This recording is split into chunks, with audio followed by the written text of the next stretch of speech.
This is beyond any kangaroo rig court. These are dark times for our nation, said the former president, as my beautiful home, Mar-a-Lago, in Palm Beach, Florida, is currently under siege, raided, and occupied by a large group of FBI agents. This is some third world bullshit right here. Let me say it again, third world bullshit. This is something like the East German Stasi in the Cold War. It really is. House Minority Leader Kevin McCarthy released this statement just moments ago. He said, "I've seen enough. The Department of Justice has reached an intolerable state of weaponized politicization." The National Archives says there were 15 boxes that contained what it believed to be presidential records, noting they must be properly preserved. But to go after a president, an ex-president, in this way, we're once again in uncharted territory. We're reminded there's nothing remotely like this in American history. All I know about that is what is in the public domain. I was surprised that it flashed on my phone last evening, so I don't really have too much to say. There are many Americans right now across the political spectrum who have seen this president get away with just about everything. How would you compare this after this broke to what was happening around January 6th? It's definitely the worst it's been since January 6th. It has to be something of incredible magnitude for at least my side of the aisle to say that was warranted. Tomorrow is the day when you're going to want to buy the physical copy of the newspaper. You're going to want to buy it and fold it carefully, maybe put it in a little archival paper or parchment if you don't have that. I think everybody needs to be ready for what happens next. What happens next? What happens next? After a Texas court handed the conspiracy theorist a nearly $50 million punishment. I knew it was all rigged, but I wanted to show the world this. The defamation judgment, a possible warning to conspiracy theorists like him. I think it sets a precedent against a specific type of misinformation, the type of misinformation that moves from the general into a concrete accusation against a real individual or a real entity. But some say misinformation profiteers are already learning from Jones's legal trouble by shifting to more abstract topics. They're trying to make you afraid of things like the apocalypse, or critical race theory, or the apocalypse, critical race theory, or the apocalypse. In a country where there are big questions over what people can say, the Jones case could be a pivotal legal moment. All it takes is one jury in one courthouse in America to make a sweeping verdict like this that might actually change human behavior, One jury might actually change human behavior. It was written first and foremost with the American people in mind. Our bill reduces inflation, lowers costs, creates millions of good-paying jobs, and is the boldest climate package in U.S. history. This bill will kickstart the era of affordable clean energy in America. It's a game changer. It's a turning point, and it's been a long time in coming. Massive social spending measure. Americans are weighing in with resounding support for the Inflation Reduction Act. At some point, we need to stop asking who needs to pay more taxes and start asking what the hell happened to all the money that we had. It's a massive tax increase. When you tax something, you get less of it. Duh. This bill is going to make prices go up. Joe's bill's going to raise taxes on corporations. Corporations don't pay taxes. People do. It is a special kind of stupid to raise taxes on businesses during a recession. Special kind of stupid. I like Joe. He's very clever. He can talk a dog off a meat wagon. But it is a special kind of stupid. We laugh now, but they will come after us. They will come after our children. The church in America is going to suffer so terribly. They will close the net around us while we are playing soccer mom and soccer dad, while we are arguing over so many little things and mesmerized by so many trinkets. The net even now is closing around you and your children and your grandchildren. You will be isolated from society, as has already happened. Anyone who tries to run for office who actually believes the Bible will be considered a lunatic until finally we are silenced. We will be called things that we're not and persecuted not for being followers of Christ, but for being radical fundamentalists who do not know the true way of Christ, which of course is love and tolerance. You'll go down as the greatest bigots and haters of mankind in history. They've already come after your children, and for most of you, they got them. They got them through the public schools and indoctrination in the university. It's because you fed them right into the devil's mouth. So little by little, the net is closing around, and then it's not little by little. Look how fast things are going downhill just in a matter of weeks. You must settle this in your mind. Down through history, you have a wrong idea of martyrdom and persecution. You think that these men were persecuted and martyred for their sincere faith in Jesus Christ. That was the real reason, but no one heard that publicly. They were martyred, and they were persecuted as enemies of the state, as bigots, as narrow-minded, stupid people who had fallen for a ruse and can contribute nothing to society. Your suffering will not be noble. So your mind must be filled with the Word of God when all people persecute you and turn on you. And if the Spirit of God in common grace pulls back and you see even your children and your grandchildren tossing in the lot that you should die. This is no game. And it will be on us before we even recognize it. This is not silly talk. Apart from a great awakening, these things are going to come upon you. Be ready to lose your homes, your cars, and everything. The hammer comes down and beats you over the head for the rest of your life with a big national security stick. And so that people learn to duck their head and not speak up. Because bad idea now. This is the emergency broadcast system. This is not a test. Repeat, this is not a test. Citizens are advised to take the following steps. Find us, armoroftruth.net. In the age of technocracy, scientism, and pop atheism, faith is resistance.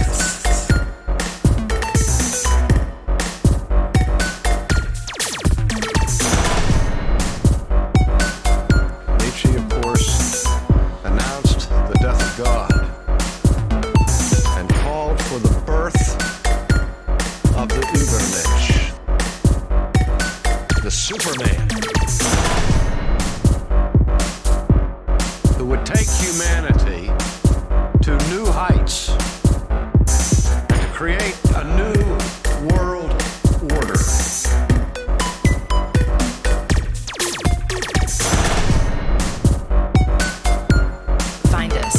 Armor of Truth YouTube channel. This is not a test. Repeat, this is not a test. Greetings, everybody. It's Armor of Truth Live, number 191. Welcome to the show. IRS Enforcement Army. Digital Brain stops the spread of conspiracy theories. We've got Trump, Alex Jones. It's all happening right here at Armor of Truth. Welcome, my friends. We're going to dive right in. Of course, you saw there Donald Trump raided by the FBI. Did it really happen? Is there any way we can possibly know? We'll talk about that. Also, we're going to talk about this Inflation Reduction Act. Of course, we want to get to that.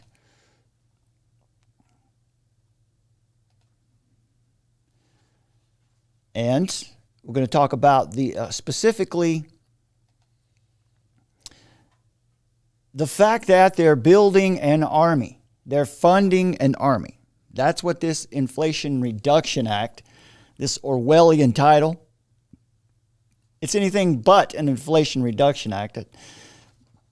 It's focused in three sectors: economy, energy, and healthcare. All right. The truth of the matter is, though, is that the United States government, the Congress, the Democrats in Congress specifically, are weaponizing the IRS with this massive new spending bill. We'll break all of that down for you. Also, we have the United Nations has declared war against misinformation, conspiracy theories. The United Nations and the World Jewish Congress have a new program, a new campaign called Think Before Sharing, and it is designed to stop us and anyone else who wants to say anything in the way of questioning or that's contrary to the official narrative. Facebook as well, announcing recently that it will restrict political content and current events on its platform. I thought I had the other thing up there. There you go. There it is. So in July of this year, Facebook had an update to information that they first published in February of 2021. Meta declared that they were reducing the amount of political content that people will experience in their feed. Now, they haven't described or explained what political content means, so we're missing definitions there, which is usually how it goes. We'll talk about that. Well, of course, the exemptions for Facebook, those will be exempt from this new rule, this new fact-checking mechanism, will be organizations like the World Health Organization, the CDC, the UN, and other approved government agencies and services. That's the world we're in now. We're also going to give you, we're going to break down for you something called Our Common Agenda. Now, this is a new proclamation or declaration from the United Nations, the World Economic Forum, and all of their compadres, their cohorts. Our Common Agenda. And it reveals a lot. There may be some surprises in there that you hadn't heard. It is their plan for the next few years. We're also going to look at and advise you specifically on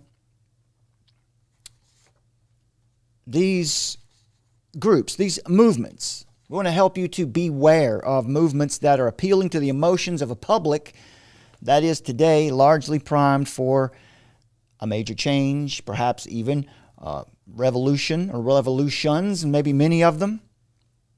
You know, people are getting tired. They're a little bit worn out by what they see, or what's been happening for the past 2 years. Some places it's been happening for much longer than that. So we'll help you know how to identify movements and whether or not you need to be involved with it or just stay away. One of those movements that's out there now is the Crimes Against Humanity Tour. They're saying all the right things. They're against the mandates. They're against mandatory jabs. They're saying all the right things. They're calling for liberty and all this. So how do we know? How do we know whether these movements are legitimate and whether we should be involved with it or not? Much like the Reawaken America tour that's going on right now. Also, we're going to show you an example of what it looks like when people have been radicalized. And I mean radicalized by the screeching mob. Been radicalized by the mainstream media and the narrative today. And they start attacking us. So we're seeing it happen now. We're seeing some of that ire, some of that anger, and some of that rhetoric aimed at us, and we'll show you an example of what that looks like, and we will respond to all the claims in it, right? What they're saying is all religions are frauds. And of course, just like with the conspiracy theories, they feel like they also need to report religious sites often because they're fraud, right? They're lying. They're not telling the truth. They're destroying humanity. So we'll take a look at that. In the year 2016, the Oxford Dictionaries picked a word that accurately reflects the spirit of the age. And that word was a hyphenated term called post-truth. Post-truth is an adjective defined as relating to or denoting circumstances in which objective facts are less influential in shaping public opinion than appeals to emotion or personal belief. Does that sound like where we are? Why did the Oxford dictionaries choose this as their word of the year in 2016? Does it seem like that might not be something to be proud of? You might not want to promote that. They said the concept of post-truth has been in existence for the past decade. This was 2016, so they're talking about since the middle of the 2005, 2006 range. But Oxford Dictionaries has seen a spike in frequency of this word over the last year, 2016, and I'm sure they've seen more since then. In the context of the European Union referendum, things like Brexit, and the presidential election in the United States, they're talking about when Donald Trump was elected the first time. It also has become associated with a particular noun in the phrase post-truth politics. Right, so we'll look at that. We'll tell you why the word matters. Why defending biblical authority against the spirit of the age is crucial. We'll finish things up tonight with a call to Christians for perseverance. 1 Thessalonians 5, if you want to get your Bible ready. 1 Thessalonians 5 is where we'll be looking for encouragement and instruction in how we are called to walk in this world until our Lord comes for us. So that's a lot to get to tonight. We'll see if we can get to it all. If we can't, we'll put it on ice and come back and do it later. So to start out with, we've got, of course, this Donald Trump story from yesterday. What we can believe of it, what we can make of it. Forbes is reporting that the U.S. Attorney General Merrick Garland ordered the FBI to execute a raid on former President Donald Trump's Mar-a-Lago estate on Monday. That would be yesterday. The issue at hand is supposedly regarding boxes of White House documents that Trump allegedly took with him to his home in Florida after his presidency ended. The National Archives said in February that it had arranged for the transport of 15 boxes of White House documents from Mar-a-Lago, which included, as they say, quote, classified national security information. According to Trump's team, they turned the documents over months ago. The archives reportedly asked the Department of Justice to investigate in February. Of course, when it has to do with Trump, of course, they got right on it. They wasted no time. And then the Washington Post reported that a grand jury was convened and subpoenas were issued in May. So they got on this one fast. Why? Why are they on this so fast? CNN reported that investigators traveled to Mar-a-Lago in June to gather information about the documents and where they were being stored. A source familiar with the investigation told CNN that the raid conducted on Monday was just to ensure that there weren't any documents still left at Mar-a-Lago that the FBI hadn't recovered. They noted that agents took boxes of items out of there with them last night. And this was confirmed also by Donald Trump's son, Eric. Now, surely we don't think that if this Biden-backed FBI actually got access to Trump's house, they're not going to leave empty-handed, right? Of course not. They're going to take something with them. If the thing can be believed at all. And we're going to remain at least somewhat skeptical about this whole story for now. The New York Post said today that the raid was really just a hunt for anything that might incriminate 45, that is Donald Trump, on the January 6th debacle. Multiple sources confirmed that all the warrant said was that it was looking for documents that possibly traveled with Trump from the White House to his home in Florida. Nothing specific, just We just need the documents back for the National Archives. Nothing specific about it. No crimes. Which is an outrage. If it's true, is an outrage in and of itself, right? You're gonna execute an armed raid on an ex-president's home for that. Now, certainly, Attorney General Merrick Garland faces huge pressure from the Democratic Party to indict Trump on anything, whatever he can find. Anything that has to do with the January 6th debacle. But here's an interesting point.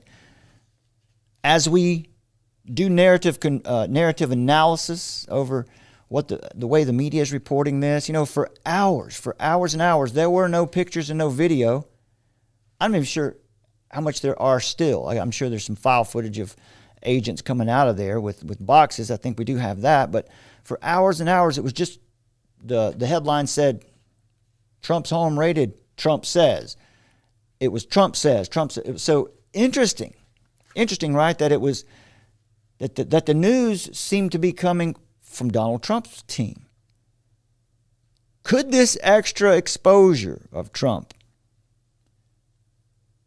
let's assume it was planned that the purpose was to trip him up, to do whatever they can to keep him from being able to run for president in 2024.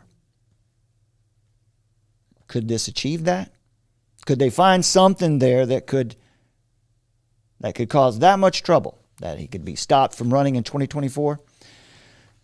But on the other side of that, after chasing the man for years now, they've yet to produce any clear evidence of real crime. So, in that case, Republicans are justified to sound alarms about the possible fresh weaponization of the FBI.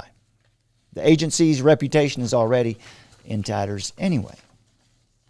As one expert told Politico, if the raid was merely to find classified documents that Trump brought home from the White House, then this whole stunt is far more likely to boost support for Trump from all of those who are already lathered up and black-pilled about the State of the Union under Biden. So this looks like it will actually help Donald Trump to win re-election in 2024. And therefore, it might prove to be the greatest law enforcement blunder of all time. Now, when we do analysis and we want to find out who are the culprits of an operation or something that we're investigating, we follow the money, that's one thing, but we also, cui bono, who benefits? Who benefits from this thing that we're watching play out in front of us? Well, it looks like to me that right now, Donald Trump is the one who benefits from all of this. I'm not going to make any claims about how this happened or why it happened, or we don't need to go very far down the rabbit hole to see clearly. Who benefits?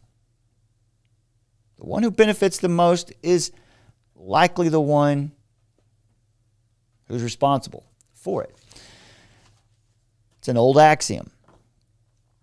Trump is already fundraising off this raid. We've seen that, and he'll continue to capitalize off of any more publicity that they throw his way. And that's what this is. It's publicity. The man is a genius when it comes to marketing himself. The New York Post editor says today, unless and until Garland goes for full transparency, telling us exactly what he's investigating, then he runs the great risk of turning the ex-president into a martyr, and then ultimately the next president.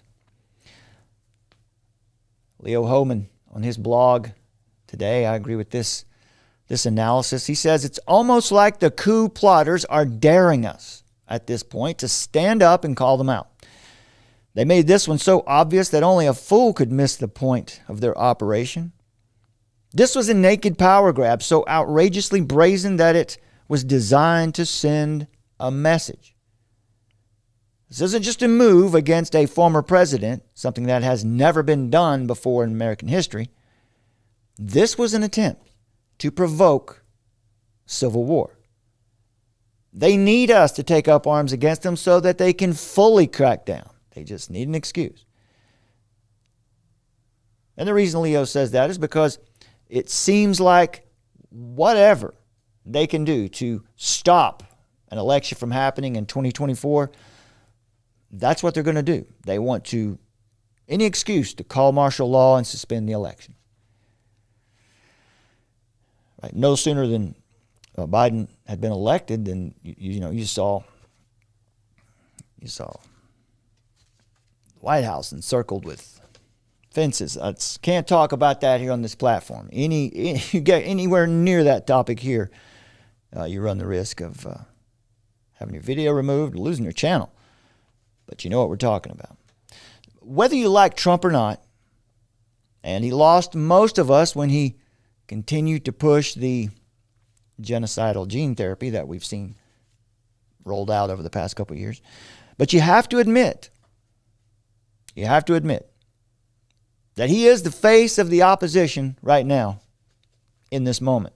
He has the biggest and most loyal following of anyone that's opposed to the Obama, Biden, Soros, Schwab global administrative state. So by sending their Gestapo agents into his house with machine guns, they are sending a message to all of us. If you oppose this regime, you have no future in this country. You will go from law-abiding citizens to wanted felons. That's what dictatorships do. They criminalize their opposition.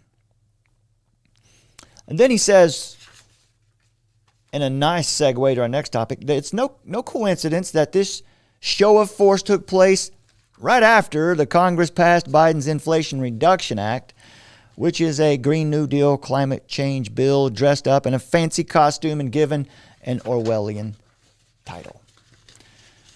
So Leo makes some great points there. What about the Inflation Reduction Act, or the Income Reduction Act, we could call it? As we mentioned earlier when we started up, the way I'm rolling with this, and a lot of analysts out there are as well, is that what this really looks like is that the government is weaponizing the IRS with a massive new spending bill, turning the IRS into its own army. Right? We'll talk about that. That's what the title is here, an IRS enforcement army.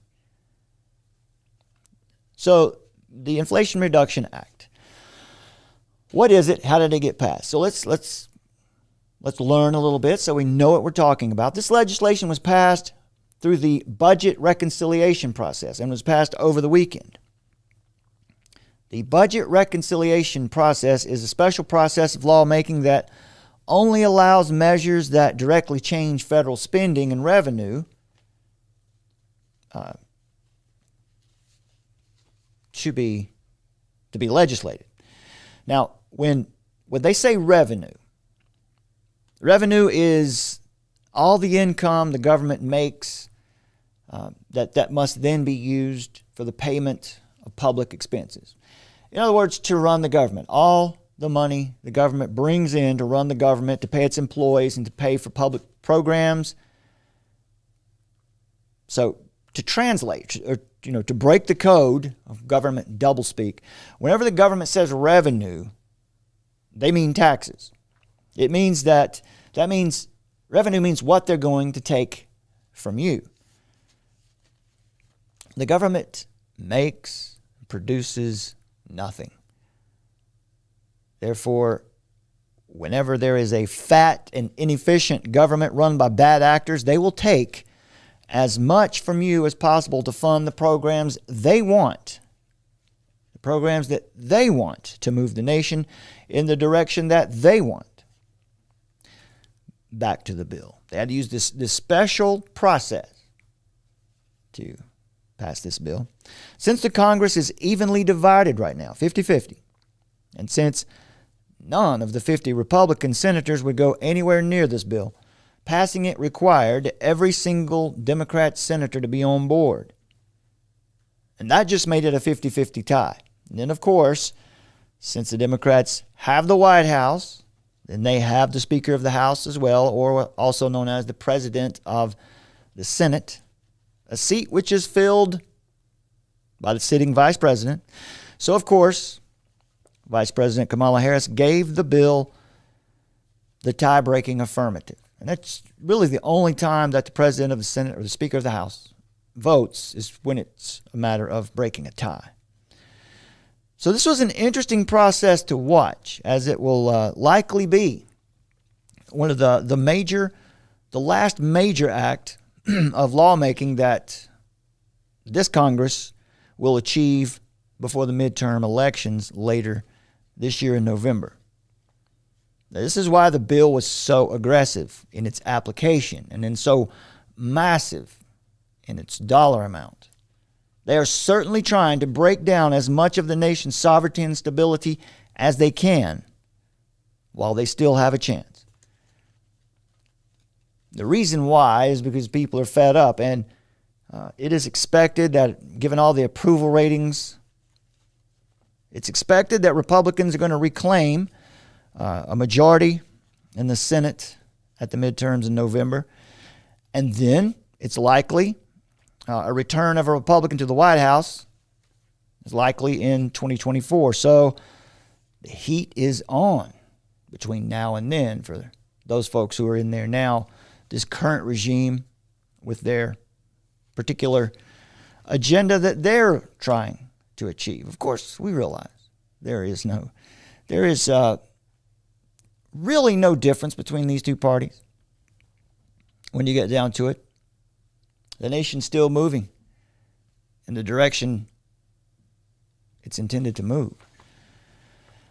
Officially, the act is intended to affect three sectors: economy, to fight inflation; energy, for production, manufacturing, and reduction of carbon emissions by 40% by the year 2030; and in healthcare, by lowering prescription drug prices, to extend also the Affordable Care Act for 3 years through 2025. They didn't get everything they wanted. Joe Biden said this bill is far from perfect. It's a compromise, but that's often how progress is made, through compromise. Those are reasonable words coming out of the president, right? This time. Specifically, this package contains, as it says, measures to counter high inflation. That means that their intent, their stated intention anyway, is to reduce prices that regular folks pay for everyday goods like gas, groceries, etc. And they're going to do that by raising taxes on profitable companies. And like you heard Representative John Kennedy there say earlier, corporations don't pay taxes. People do. Right, so whenever the taxes are raised on a corporation, they just pass that cost along to the people who buy the products. So it, once again, ends up affecting the middle class.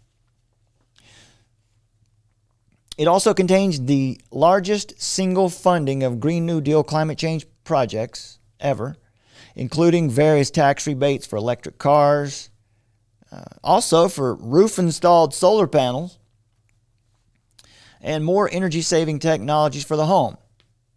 How do we decode that? More energy-saving technologies for the home. If you decode that, that means, of course, appliances and meters, devices that will serve the Internet of Things or the smart surveillance grid. Also, funding for renewable energy. I always wonder, why not funding for nuclear energy? It is by far the safest and the cleanest energy on earth. Why don't we use that more? Well, I suggest perhaps that's because nuclear energy is so efficient that it vastly limits the number of corporate crooks that can fit their hand in the cookie jar. Just saying. as we said earlier, measures also in the bill to lower the cost of prescription drugs by allowing Medicare to negotiate drug prices with pharmaceutical companies for the first time. That will be a benefit to many, especially the older citizens in the United States. But what we're looking at here is this part. The funding to build the IRS into a massive army of income enforcers. Interesting that we're turning the IRS into a massive army of enforcers, while currently, in the United States military, our traditionally strong military has been disabused of more than a few good men and transformed into a dainty force of feminized wokemen with all their shots and sensitivity training. While that's happening, the IRS is being militarized to conquer its primary target, us, the people who fund it. But here's the question. Will inflation actually be reduced? It's not a trick question. But it is redundant. Of course not. The name of the bill is actually antithetical. Much like the post 9/11 Patriot Act. A lot like the Patriot Act chiseled away at the liberties of Americans, the Inflation Reduction Act will only make things worse for regular working citizens. Why? Because the nation is currently in a recession, a time when money that you earn, money you earn at work, buys less everyday goods that you need to survive. Loans are more difficult to get. Property values drop. And the confidence of consumers drops with it. And all of that works to slow the economy even more. Now, this was the reason for the government stimulus checks handed out in 2020, 2021, was to stimulate spending, to try and lift the country out of a recession. That was manufactured from shutting the economy down. So there is a cardinal rule in economics that Democrats and Republicans both have always adhered to. You do not raise taxes during a recession. It's a death wish. It's a certain way to destroy an economy so badly that it may not ever recover, or it might take decades if it does. Likewise, it is counterproductive to print more money during a recession. When more dollars or currency are added to the system, to the economy, it lessens the value of each one of those dollars. But of course, the government has continued to order the Federal Reserve to print more and more currency during the current recession.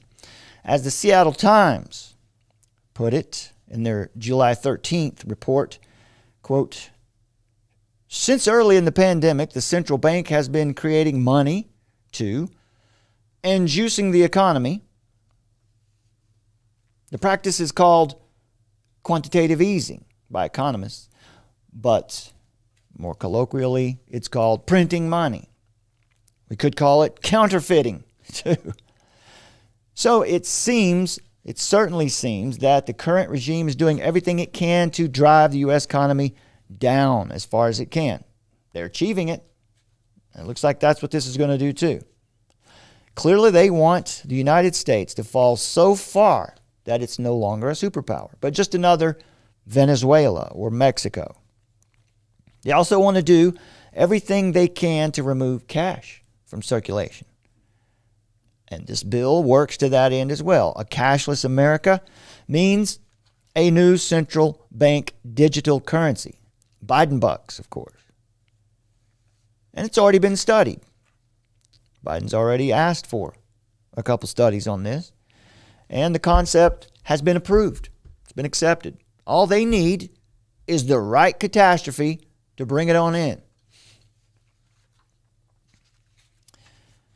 Redirecting supply chains, fomenting foreign wars, choking the food supply, shutting down pipelines, flooding the economy with more currency, and passing massive spending bills that give the federal government even more surveillance of your bank data. Also, setting up the infrastructure for a smart grid control system, Green New Deal policies, and turning the IRS into an army ordered to attack the assets of the people, makes this look an awful lot like a methodical, controlled demolition of the United States. Analysts say the package won't have any effect on overall inflation. If it does have any effect, it would be halfway through the decade,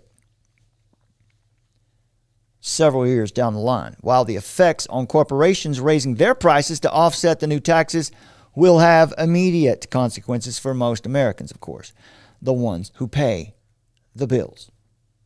Analysts also said the bill reinstates something called a barrel fee on crude oil and petroleum imports to pay for the climate change projects. Of course, this will result in higher prices paid by consumers in the form of higher gas and energy costs.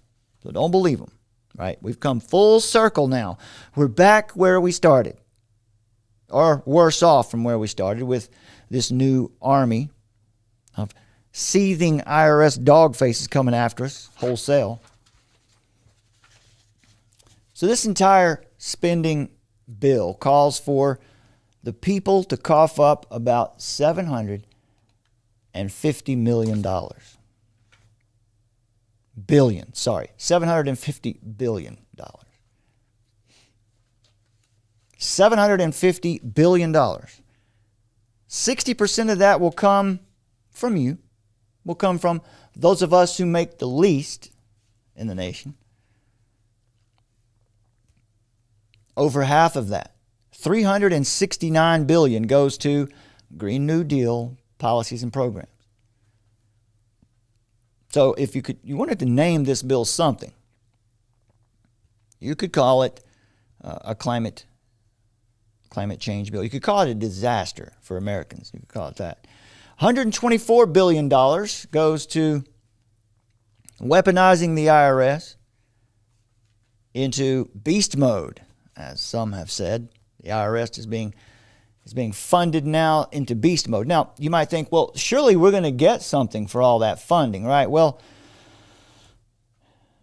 out of $750 billion, 3.2 of that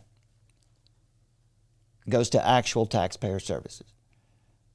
3.2 billion of that actually will go to making it easier to use the IRS website, making it more convenient to file your taxes, making it easier to get your returns, making it just easier to comply with the thievery in the first place. So they're not thinking about you, not in that respect. They're not thinking about making things easier for you.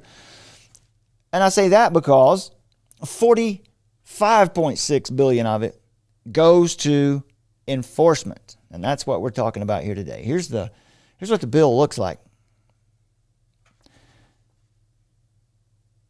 And if we go down to page 37 here, part 3 on page 37, we can see the section of the bill that we're talking about here.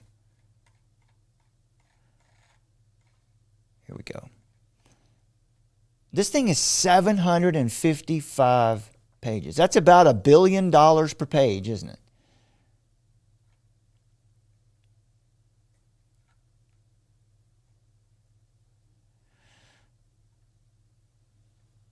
Okay, part 3, funding the Internal Revenue Service and improving taxpayer compliance. Not improving taxpayer experience, not improving customer service, but improving taxpayer compliance. Enhancement of Internal Revenue Service resources. In general, the following sums are appropriated out of money in the Treasury, not otherwise appropriated, for the fiscal year ending September 30, 2022. Internal Revenue Service in general, taxpayer services for necessary expenses of the Internal Revenue Service to provide taxpayer services, including pre-filing assistance and education filing and account services, taxpayer advocacy services, and other services as authorized by blah, blah, blah, at such rates as may be determined by the Commissioner. $3.1 billion, $3,181,500,000. That's how much is going to make our customer experience better. I think there's another word for what we are. We're not customers of the IRS, we're its victims. And it moves on down here. Section 2, enforcement. This is where they really focused. For necessary expenses for tax enforcement activities of the Internal Revenue Service to determine and collect owed taxes, to provide legal and litigation support, to conduct criminal investigations, including investigative technology. That's a rather interesting position for a man on a crusade against the evils of technology. I'm not against technology, doctor. I'm against the men who deify it at the expense of human truth. To provide digital asset monitoring and compliance activities, to enforce criminal statutes related to violations of IRS laws and other financial crimes, to purchase and hire passenger motor vehicles. Jeeps and tanks, perhaps. I'm kidding. It doesn't say that. But, maybe they will. Hummers, at least. And to provide other services as authorized by blah, blah, blah, at such rates as may be determined by the Commissioner. $45,637,400,000. To remain available until September 30th, 2031. Now, what's in this? 4 major areas that they're focusing on here in enforcement, litigation, as you've seen, criminal investigations, of course, investigative technology.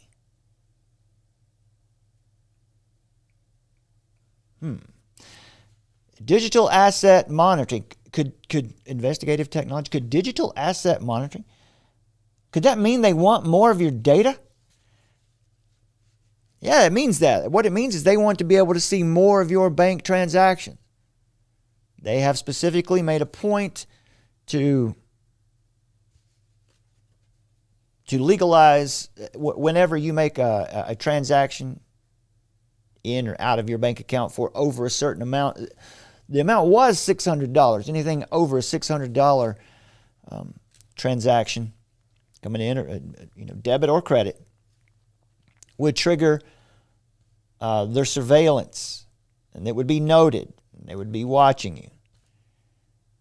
That they didn't get the 600. I don't think. I think they had. It's higher than that. I'm not sure exactly how much it is, but still, yet it's much easier for them now after this bill to see more of your bank transactions. And of course, they want to use this to audit more small business. Now, I've said here that they're funding an army, right? Well, yeah. 87,000 new agents will be hired from this Inflation Reduction Act. Yeah, 87,000 new agents to be hired. Summer calls these the ground troops of the social credit system. And I will agree with her. That's exactly what they are. Now, their argument for all of this is that there is such a massive amount of unpaid tax owed to the IRS that if they finally had all the equipment and all the manpower that they needed, they were finally able to collect it all, that it could pay for all of these programs. Just in the owed taxes that haven't made it, that aren't being paid. Essentially, what they're saying is they intend to pay for the Green New Deal policies and Agenda 21, 2030 policies by finding new ways to collect it from you. You're going to pay for it. But don't believe them. Don't believe them. The truth is they just had a record year in collecting taxes. In fact, the IRS just had one of the best years for collecting revenue that the agency has had in the last 20 to 30 years of federal revenue collection. and it will only increase from here. For the year 2021, the IRS collected $4.1 trillion from its citizens and refunded $1.1 trillion. So it netted out there $3 trillion. Seems like plenty of money to run that agency. But don't believe what the media or the current administration is saying about this bill. The Congressional Budget Office, which is supposed to be bipartisan, and typically its information seems to be straightforward. The CBO estimates that individual income taxes that will be collected by the IRS in 2022 will be 28% higher than last year, making 2022 income taxes. Check this out. The taxes they're going to collect this year will be the highest amount of revenue ever collected by the agency in its 100-plus year career. History. In 1913, the 16th Amendment gave the government the right to have a federal income tax. The 16th Amendment gave the government the right to steal from its citizens, is essentially what it did. But since that time, since 1913, what is that, 109 years, it's never been this high. So there's that. There is, that's what we think. That's what we think is going on here.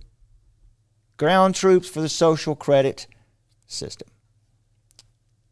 87,000 of them.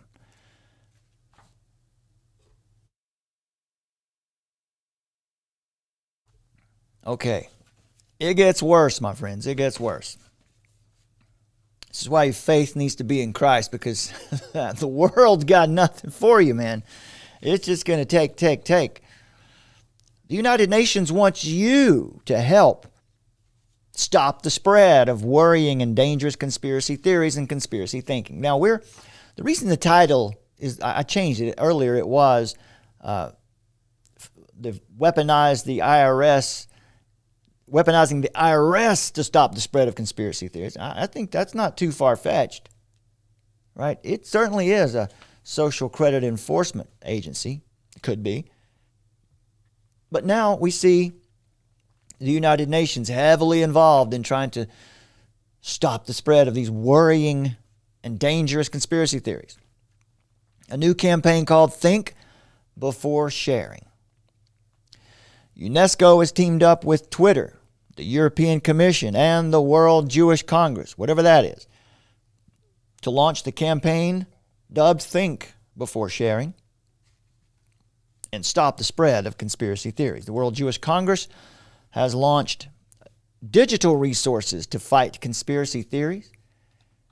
And this is what they've put together for you to enjoy.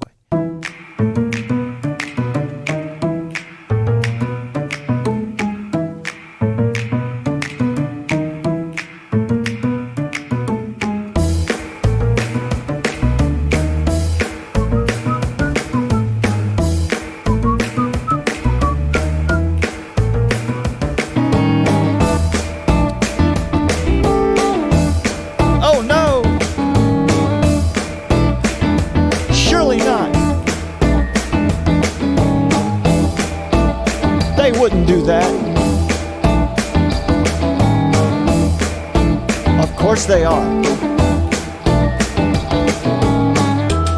Anti-science.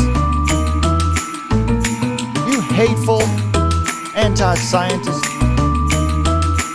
Here's how you can help.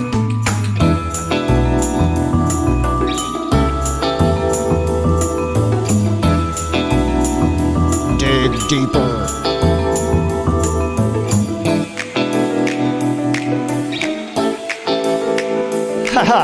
Yeah, there aren't many of those, are there?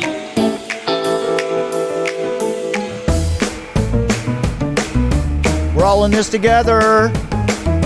We're all in this together. We're all in this together. Well, there you have it, folks. there you have it. Think before sharing. Don't you feel happy about, stopping the spread of conspiracy theories now? You jazzed up about getting busy on doing your part? Because after all, we're all in this together. There's the website, unesco.org. You can check this out if you like. It's infuriating.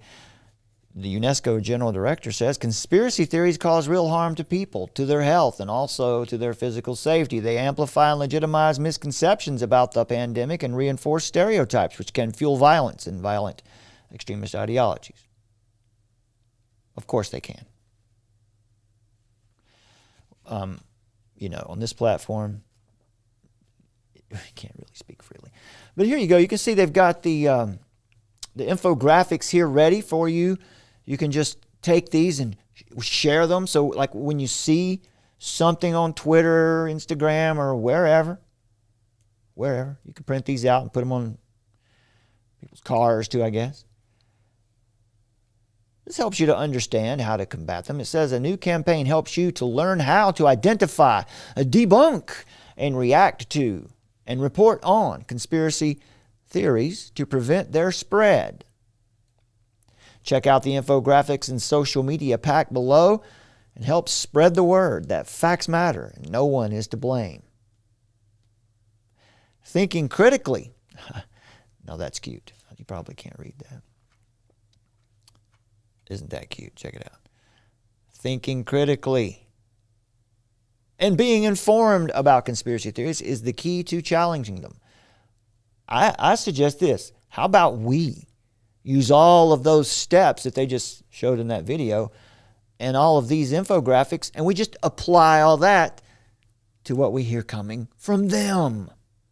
How about that? How about we hold them accountable to their same system here? What about my own beliefs? Be warned. Pandemic has seen a rise in harmful and misleading conspiracy theories. It may be difficult to recognize them or know how best to deal with them. Interview yourself, right? Nobody is free of biases, of course. No, that is a truth. Nobody is free of fears, which could open the door to believing conspiracy theories. Where do my fears and beliefs and values come from? There's an excellent question. Where should they come from? Well, let's see what they say. Do I have prejudices and why? Do I feel disadvantaged in what way? Do I feel the need to blame somebody else? What if it's somebody else's fault? Right? They say, well, no one's to blame. That's the big message here. No one's to blame for the pandemic, of course, right? Of course, we would agree with that, right? No one's to blame for viruses spreading, right? How do I choose my sources of information? Has this changed since the outbreak?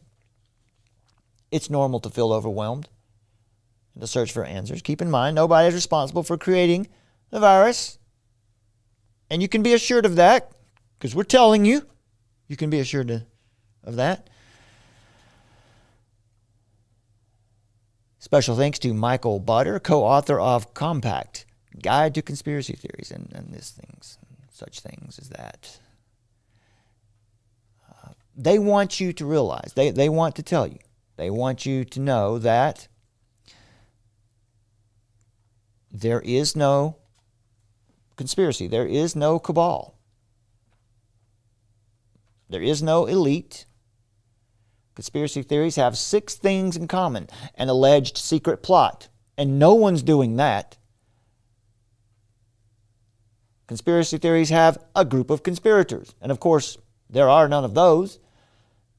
Conspiracy theories have evidence that seems to support the conspiracy theory. Can we just define conspiracy theory for you here? A conspiracy, another word for a conspiracy is a confederacy or a federation or any type of coordinated group working together for a purpose, for an outcome. The word was weaponized. It was manipulated and weaponized around the time of the JFK thing. back in the day. Certain words you can't say here.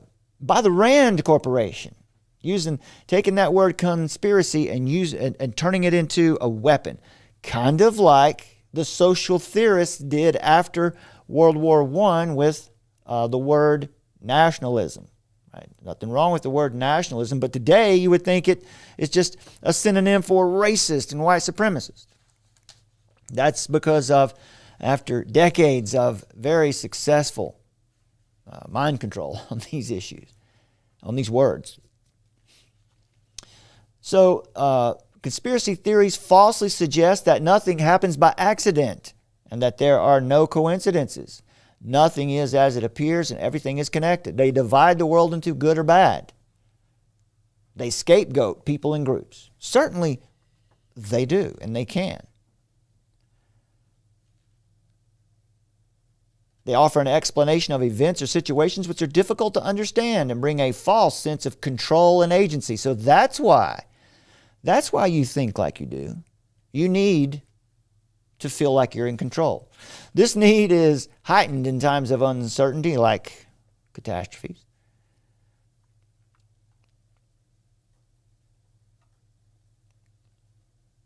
There are different reasons that people spread them. Mostly people believe they're true. That's why they spread them.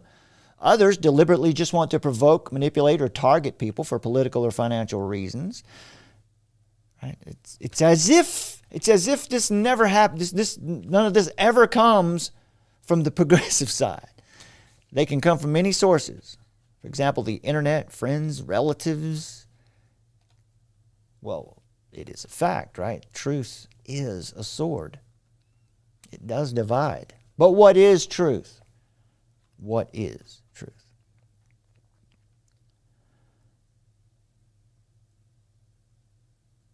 Now, they want you to know, I forgot exactly where it is, but they want you to know. They want to ensure you. They want to comfort you so that you understand that there is no elite, there is no conspiracy to run the world and rule the world. That's just nonsense. It's silliness. Don't you understand? It's silliness. Let's see here. Let's see what Dan Dix, if I can get to his website right quick. Yeah, he's got a good write-up on this. Press for Truth. There you go, Dan Dix at Press for Truth.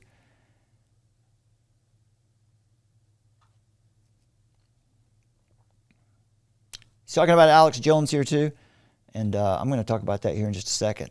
Alex Jones. We had a lot of people come back at us and start, wanting to scrap with us about for taking a position on Alex Jones being bad for the rest of us. Don't mind defending that. Dan Dix here says, the United Nations has declared war on conspiracy theories. It says what we've just said already. So he talks about this in his video here. Let's see, he had it here somewhere where he had the.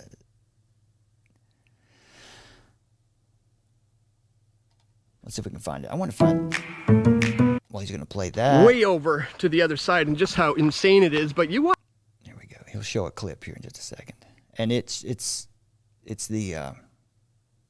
They want you to know that there is no cabal. Conspiracy theories is the key to challenging them.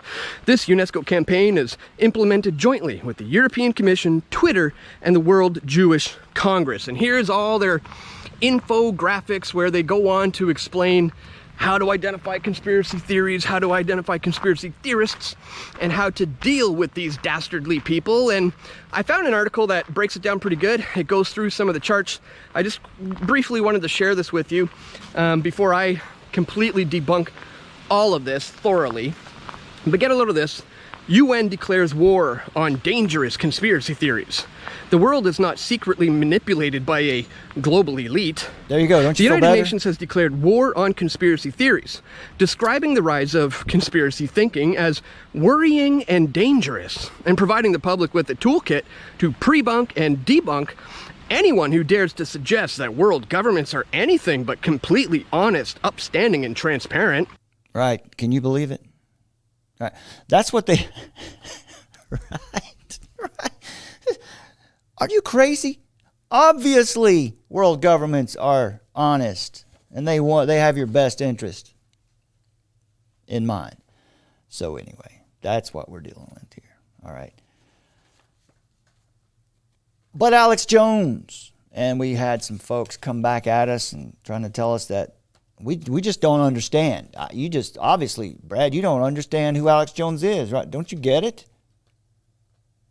They say things like, don't you understand? He talks about the Bible. He's clearly a Christian. He says the word God, so he's one of us.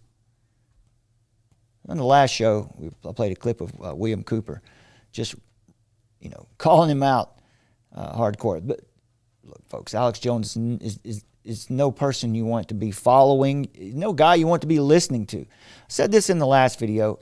Early on in the 90s, in the mid-90s, and late 90s, early 2000s, he did some really good documentaries about the media. One of them called Psyop. Information there, those documentaries is pretty good. It's pretty good stuff. Problem is, they don't really check sources. They just say whatever pops up. They're there to create buzz. Because ultimately, one thing that the prosecution said in the recent trial, as we were listening to it, that I absolutely agree with, InfoWars is nothing but an infomercial. It's there to sell these products, these vitamins and these supplements, which are the same thing you can buy at GNC. Alex Jones said it himself in the trial. And he has figured out how. He knows who his audience is, and he has figured out exactly how to appeal to people who are fed up with the system, who can see that something's wrong, but they haven't quite spent enough time in understanding how it all works, or they don't know that there is a such thing as absolute truth. Many of these people will profess to be Christians. A lot of them are New Agers who have come into this truth movement fairly recently. There's a lot of good people watching his content that are just duped by his 80-20 rule. What he tells you, there might be 80% of it there that's good, solid information. But then that 20% where he just goes off the rails into pure high-octane speculation is dangerous. It's bad for you. And what's happening? What's happening is that he's being used, and he doesn't mind. He loves the position he's in. It doesn't bother him. He's being used as a way, as a cudgel. He will be a cudgel. He will be a rod that they use to beat us into submission with. It's going to become much more difficult for me to talk to you here like this because of the way Alex Jones has behaved. Now, I'm not here to say anything about what happened in that event that they were talking about in the trial with the family, with the child. Can't mention that stuff here. It was a very tragic and very strange event. No question about it. But the way he handled that,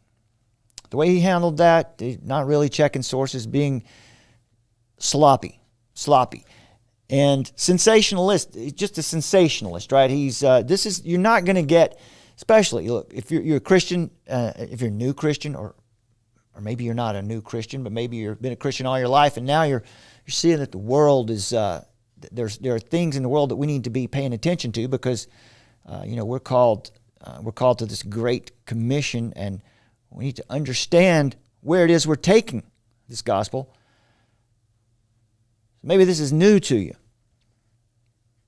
There is no fruit here. There is no fruit here, none. And it's not just like it's just even. It's not going to hurt you to watch it. You're going to come away from this content worse off. This mind rot.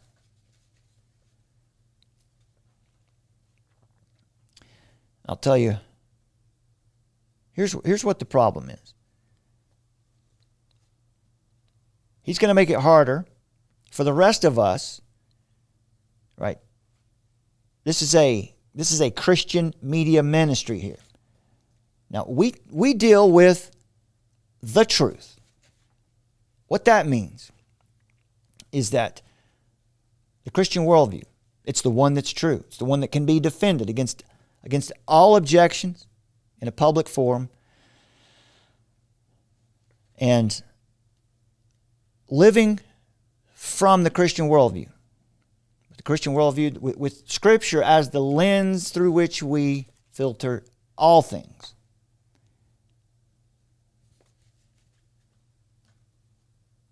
It's going to be harder for us to just simply be here and make sure the gospel is presented and represented on this platform because of what he's doing, because he's being associated as and with Christians. Don't you see how dangerous Christians are? Look, there's one of them. Talks about God on his show, right? You will know them by their fruits. My friends, there is no fruit there. Oh, Brad, you shouldn't be judging like that. Why? Why? Give me the chapter and the verse where it says I can't judge and say there's no fruit in that man. Alex Jones and conspiracy theorists are profiting off of disinformation. Now, this is their line, this is their rhetoric, and as you heard in the opening montage, we'll hear it again right now. Judgment, a possible warning to conspiracy theorists like him. I think it sets a precedent against a specific type of misinformation, the type of misinformation that moves from the general into a concrete accusation against a real individual or a real entity. A specific type of what they're calling misinformation. How they choose to define misinformation, well, that'll just be an ever-changing standard. We know that. But it moves from the general to the specific. What's the point, right? What's the point of making claims unless you can point out who's responsible? Right, so this is all about, Gates took a lot of heat over the past couple years. He's always taken quite a bit of heat for good reason. He's at the center of a lot of controversies. So this is what they're saying. If you want to make claims on someone like Gates or Schwab or Soros or whoever, maybe you want to question the election. Well, no. That's not going to be allowed, right? Because those are conspiracy theories. And Jones is making it much more difficult for all of us. Right? Because what good is it if we can't identify actual individuals and groups? So you can't speak about challenging elections. And here at the 126 mark, this piece right here too is about making people afraid. You heard this in the opening montage. Listen to this. They're trying to make you afraid of things like the apocalypse or, critical race theory or these much larger concepts because a concept cannot sue you. The apocalypse. They want to make you afraid of the apocalypse. Who do you think he's talking about? Who's he talking about? Who is it that talks about the end times? Who is it that talks about the coming of the Lord? Who is it that talks about the world moving in a particular direction? Post-millennial or premillennial eschatologies might have different views on that, but it's Christians who have that perspective and who talk about that, who want to make you afraid of the apocalypse, they say. So this is definitely about Christians. It says they want to make you afraid of concepts like critical race theory. I don't want to make you afraid of it. I want to tell you what it is and why it's harmful. That's not making you afraid of it. That's telling you the truth. So it just depends on what the issue is. He says, well, concepts can't sue you. So the next level of censorship is going to be broad things, right? where Jones was talking specifically about individuals, and he got fined, punished for that. Now the next level of censorship will be broad in general. You can't even say that you can't comment on critical race theory. You can't even talk about the apocalypse. That'll be the next level of censorship. So that's the United Nations and how that's stopping the spread, and a little bit about Jones and how he's hurting us all with his antics. He's not going to suffer, folks. He's made his money. He's safe. He thinks he's safe, right? He thinks he's safe. A good thing, if you want to do something for Alex Jones, pray for that man, because he desperately needs Christ. He desperately needs God to draw him to Christ, to reach in and regenerate his heart. Because right now he's lost in his own deceptions. He's lost in the flesh. Now also we have Facebook. Facebook is going to restrict political content and current events. Restricting political content. You can't talk about current events. This is an article by Rod Lampard.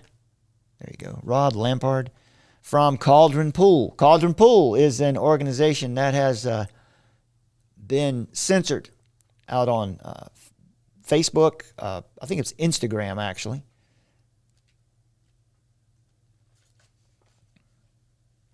The great shadow ban is upon us. It's here. Following the success of suppression experiments, Meta/Facebook has committed to forcing political content and current events off its platform. They said they are, quote, reducing the amount of political content people experience in their feed. They want to move toward a more family and friends focused content. Is that what your consumers want? I don't think they want that. I think they want to mix it up.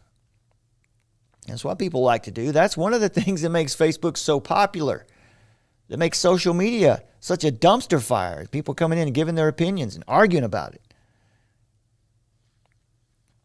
They want to put less emphasis on likes and shares for politics-related material, shifting focus to a more family and friends-related content. Of course, they did not explain what standard they're going to use to determine whether something is political. All they said was, quote, tests have concluded and demonstrated that the mechanism, which means the algorithm or the human fact checkers or the artificial intelligence they will use, is an effective way to reduce political commentary on the news feeds of its users. Part of the mechanism includes a ranking system for political content. Of course, there will be exemptions. Some organizations will not be subject to these fact-checking. Right? They won't be subject to this. And those are, of course, as we mentioned, the World Health Organization, the CDC, the United Nations, and approved government agencies and services, because they always tell the truth, right? Obviously. In plain English, this is the normalization of shadow banning. Let's define a term. What is shadow banning? It's also called stealth banning, hell banning, ghost banning, or comment ghosting.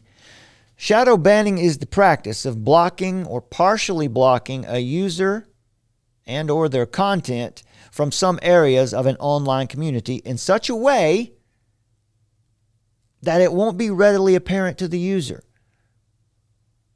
They've been limited, but they don't know it. They don't know they've been banned. For instance, shadow banned comments posted to a blog or media website will not be visible to other users accessing the site. For instance, like let's just say it's a YouTube comment section. You go and leave a comment, and you could see it. You refresh and come back and you see your comment still there, but no one else sees it. You don't know that's happened to you. That's called shadow banning, and it happens. Shadow banning also occurs for, let's just say, for example, YouTube channels who are regularly talking about things that are sensitive, that are perhaps not in harmony with official narratives, kind of like us. Those could be shadow banned too. You can still be allowed to be here and produce your content and do live streams and put up videos, but the algorithm is simply not sharing your content across the platform. It's another form of shadow banning. By partly concealing or making a user's contributions invisible or less prominent to other members of the service, the hope may be that in the absence of reactions to their comments, that the problematic or otherwise out of favor user will just go away, maybe become bored or frustrated and just stop and leave the site, would be discouraged to continue this unwanted behavior. Shadow banning solves the problem of getting a person to go away and leave you alone. It is one of the oldest moderation tricks in the book. Basically, meaning to ignore someone without them knowing they're being ignored, and then pretend they don't exist. Now, this also means, of course, removing accounts and pages which mention the now taboo topics, which happen to be the most important ones of the day. The very things we need to be discussing, they've made sensitive issues now. These removals and bans from all the major platforms are unchallengeable. Here on YouTube, whenever you get a video removed, they have an appeal process, but I'm telling you, it is not really designed to be fair.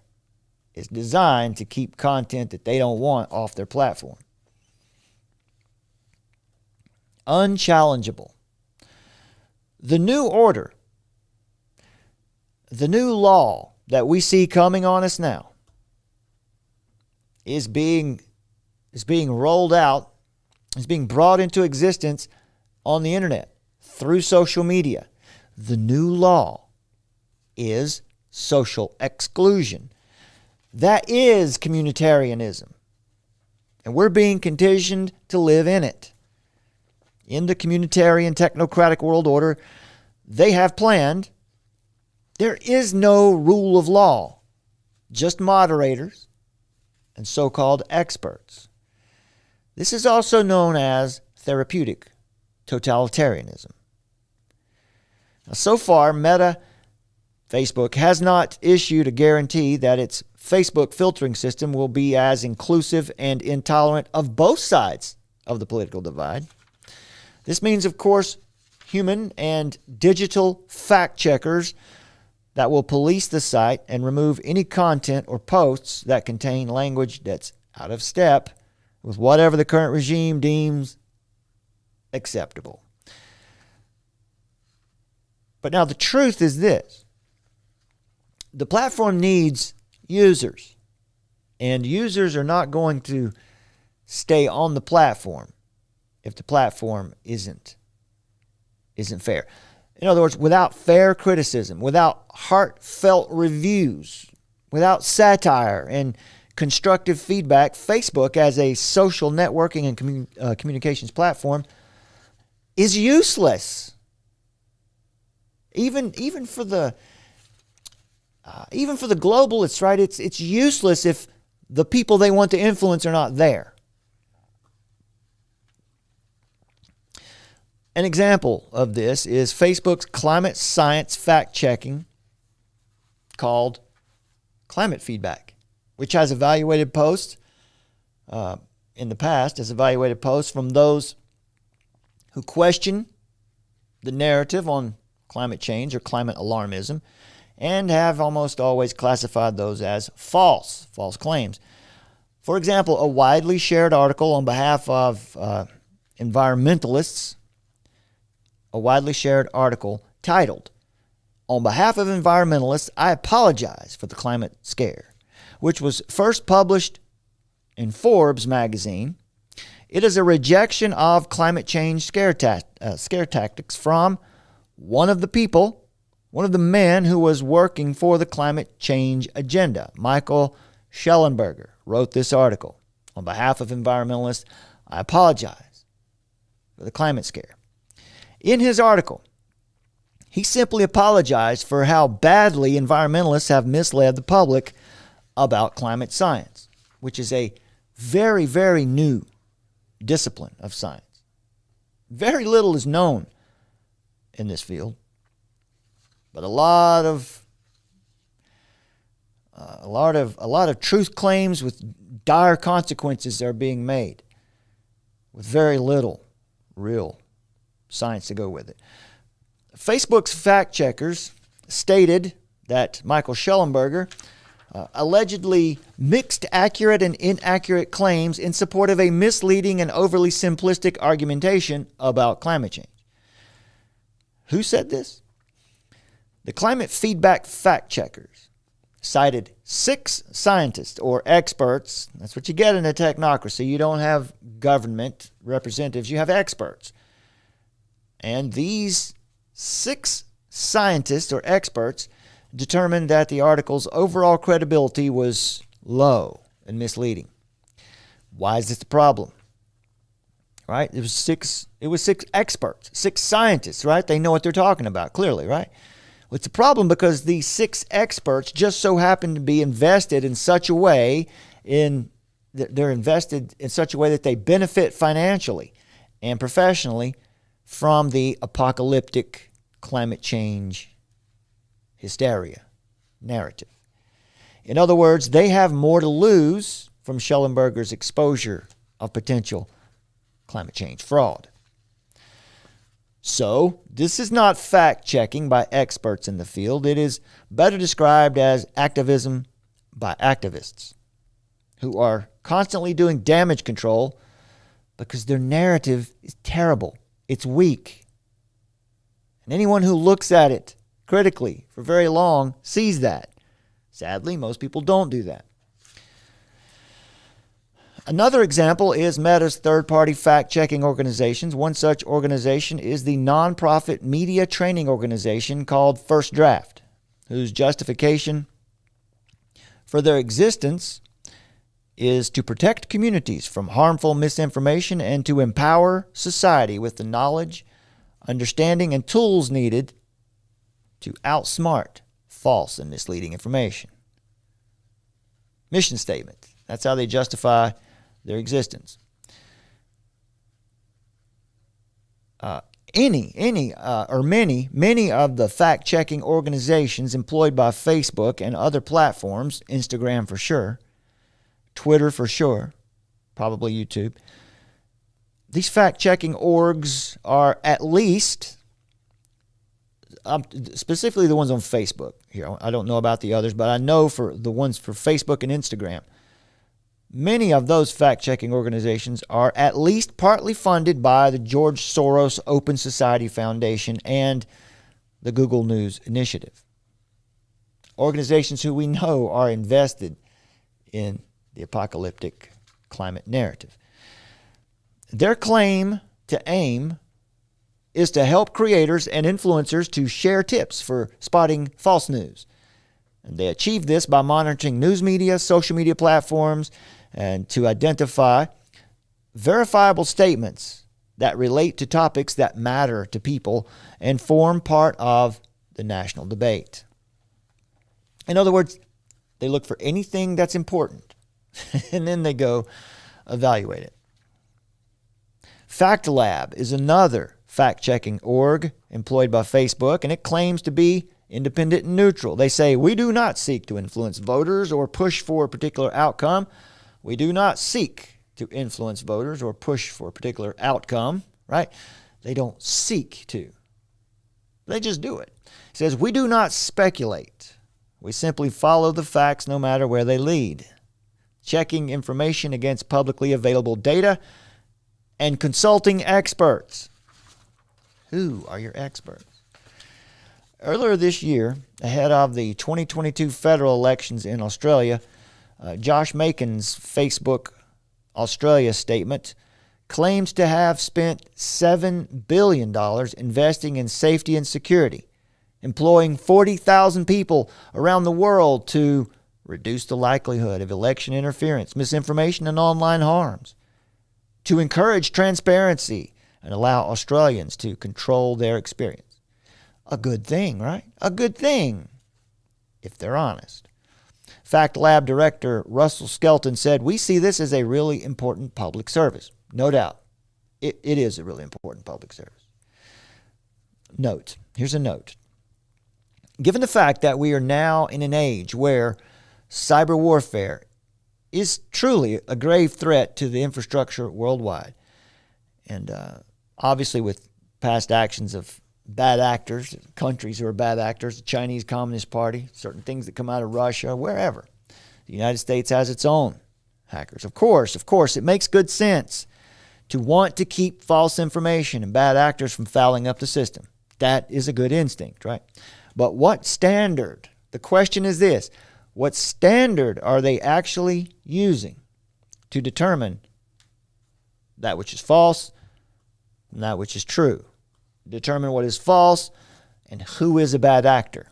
What standard do they use? That we don't ever really know. It is just assumed that there is a great truth out there and that they're always speaking it.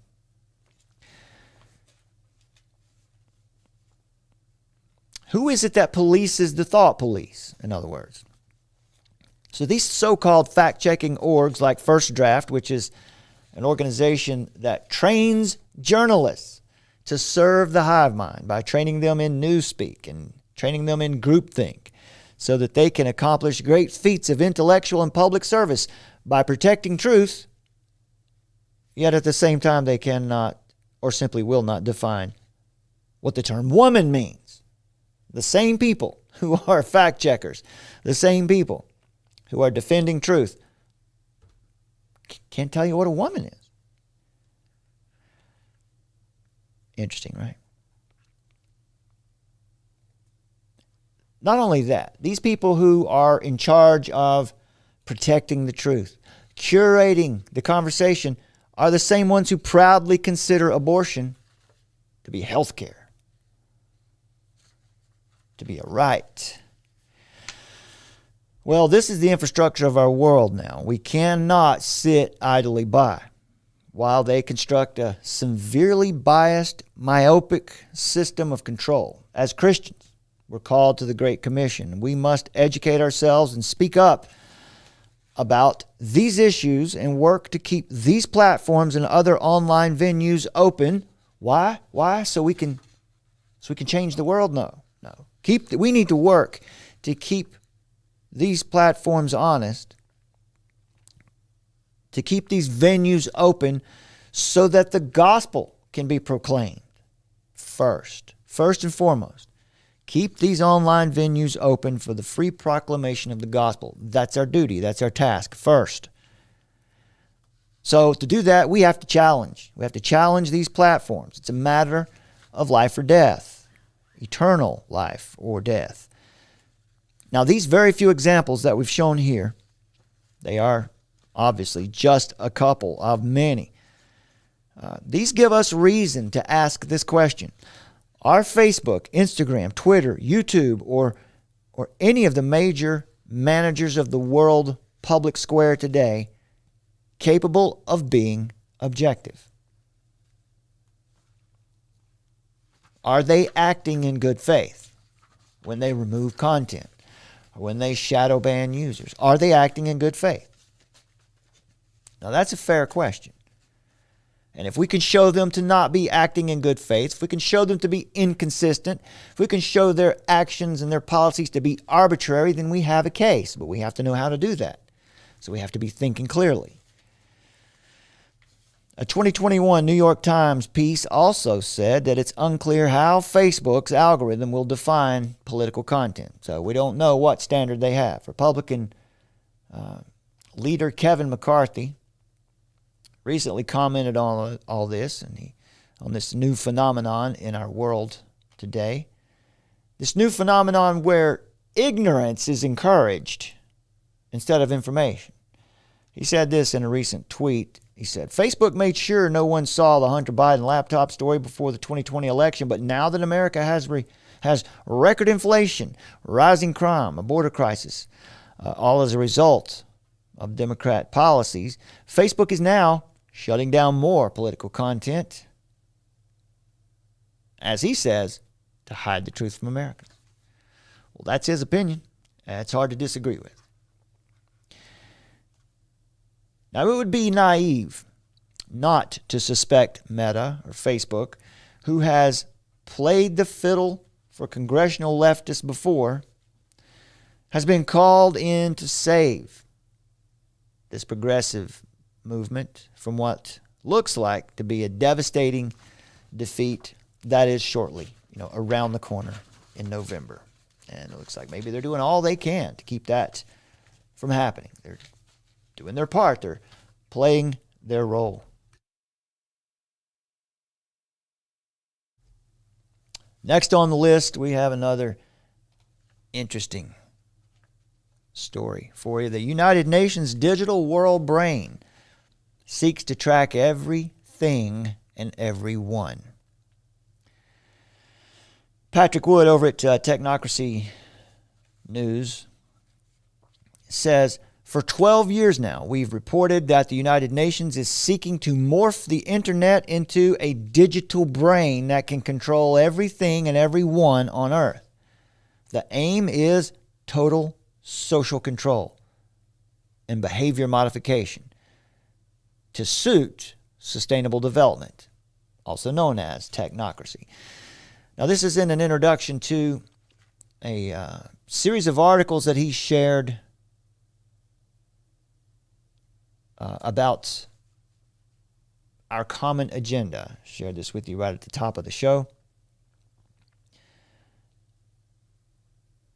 United Nations in 2021, in September of 2021, United Nations Secretary General Antonio Guterres released a report called Our Common Agenda, and it is clear that the report comes as a direct response to the declaration about the Great Reset that was made in 2020, June of 2020, by Guterres and Klaus Schwab from the World Economic Forum.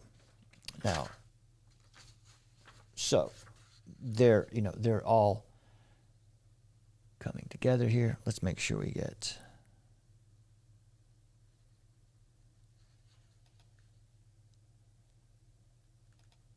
Let's see. Let me make sure. I want to make sure you see this picture of the ones who are involved here. You've got a Gates, but it's not Bill. You've got the United Nations. Here we go.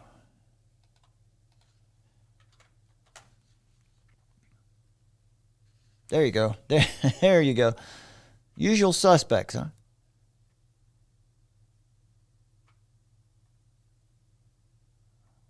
What did Austin Powers say about that? Goodness, sorry about that. So there you have it. That's who's involved. That's who one of the major benefactors and customers of Our Common Agenda is. Now, before we dive into this, let me remind you. Let's make a note. We want to make sure we got our thinking caps on. Always remember, when you're reading through what they say, always remember to properly translate their words, their messages, anytime you're reading what these world agencies are saying. Because when they're talking, light is dark, and dark is light, and evil is good, and good is evil. Carbon reduction means production of their approved systems. Or when they say carbon reduction, what they mean is reduction of carbon-based life forms, namely you, me, namely humanity.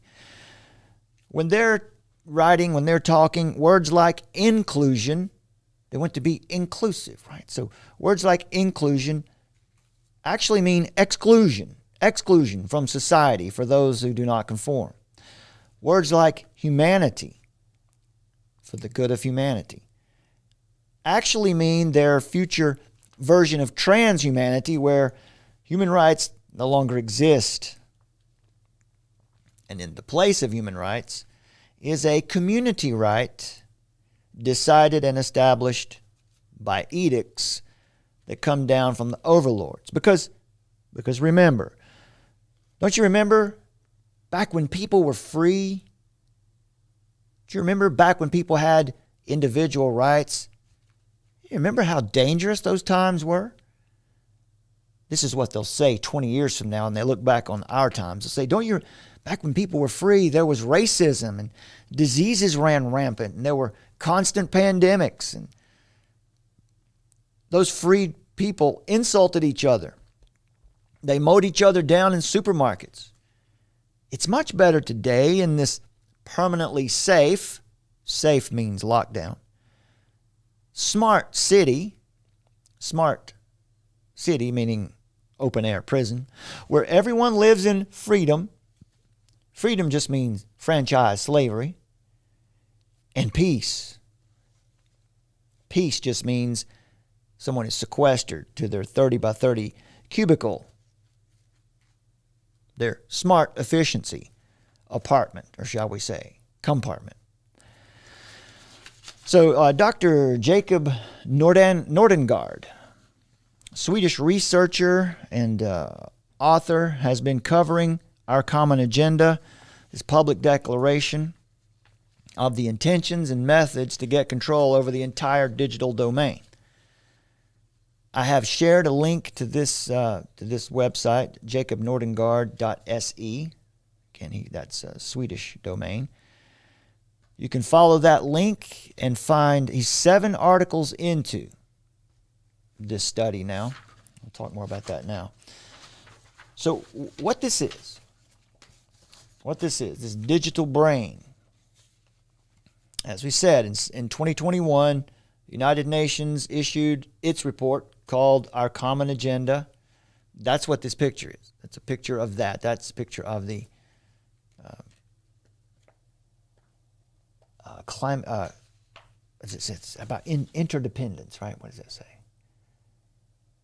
Melinda Gates and Jack Ma present the report called The Age of Digital Interdependence. How about total dependence? To UN Secretary General Antonio Guterres. So it was 2021, which was direct response to Klaus Schwab's introduction of the Fourth Industrial Revolution, Great Reset. Klaus Schwab said, now is the historical movement of time, not only to fight the real virus, but to shape the system for the post-corona era.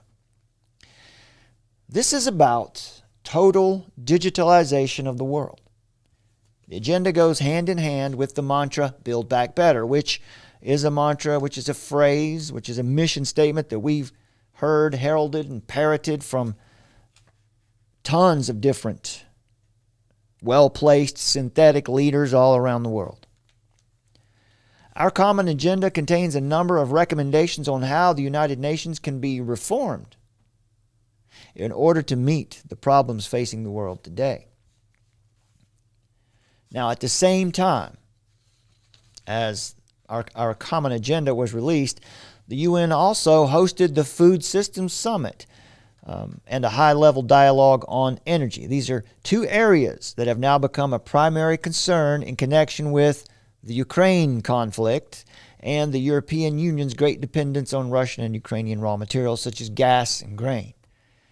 During his speech to the United Nations agency on March 22nd of this year, 3/22 for those of you who are keeping score, Guterres said, quote, Our United Nations agencies are warning of hunger on an unprecedented scale. In the past 3 years, the number of people on the brink of famine has risen by 17 million. Obviously, conspiracy theories have caused that too. This is coupled with other crises and problems such as climate change, water scarcity, poverty, violence, and discrimination.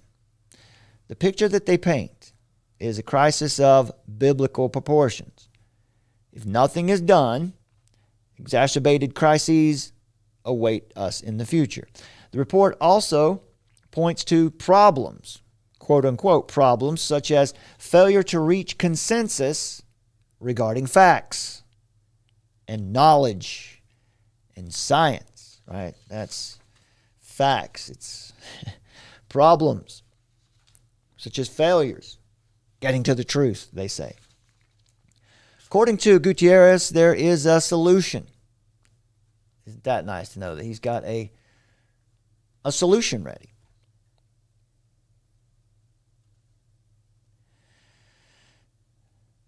He says that if we work together as a human family, that's his quote, human family, to achieve our common goals, then we can overcome these challenges. What is needed, according to Gutierrez, is a multilateralism with teeth.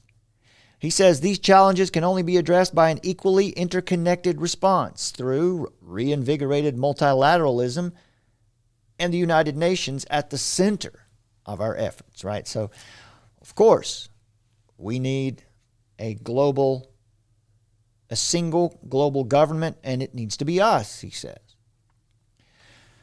Now, this specifically refers to how Agenda 21, Agenda 2030, and the 17 Sustainable Development Goals will solve the common problems, of course, through the application of digital technology and the surveillance regime of the Fourth Industrial Revolution. To this end, an advisory committee has been appointed to make concrete suggestions for more effective multilateral arrangements across a range of key global issues. So these proposals will be presented in a summit that's going to be held in 2023. The panel includes representatives with links to usual suspects, the World Economic Forum, the Club of Madrid, the Rockefeller Foundation, the Council on Foreign Relations, the Trilateral Commission. But that's all conspiracy theory. And the financial elite organization, the Group of 30, founded in 1978 with a grant from the Rockefeller Foundation. So the Club of Rome is represented in there as well. So there's 12 points of our common agenda. Here they are. Our common agenda also paints a clear picture of the direction in which we're going to be heading. An action plan here comprising 12 points has been released as a part of the report. The action plan contains proposals that have been discussed for more than a decade. And here you go. Leave no one behind. Protect our planet. Pretty vague. Promote peace. Prevent conflicts. Now remember, you have to apply your lens to this. Leave no one behind means leave anyone behind who doesn't conform. Abide by international law to ensure justice means abide by what we say is the law. And we know what the new law is today. It's no rule of law. It has to do with experts, fact checkers, and shame. Place women and girls at the center. Is that equality? Oh, build trust. We're going to look at that one. We're going to look at build trust. Improve digital cooperation. Everyone must be on the internet. Upgrade the United Nations. No, thank you. Ensure sustainable financing. Rather not. Boost partnerships. Listen to and work with youth. And be prepared. So they ended all up with, like the Boy Scouts, be prepared.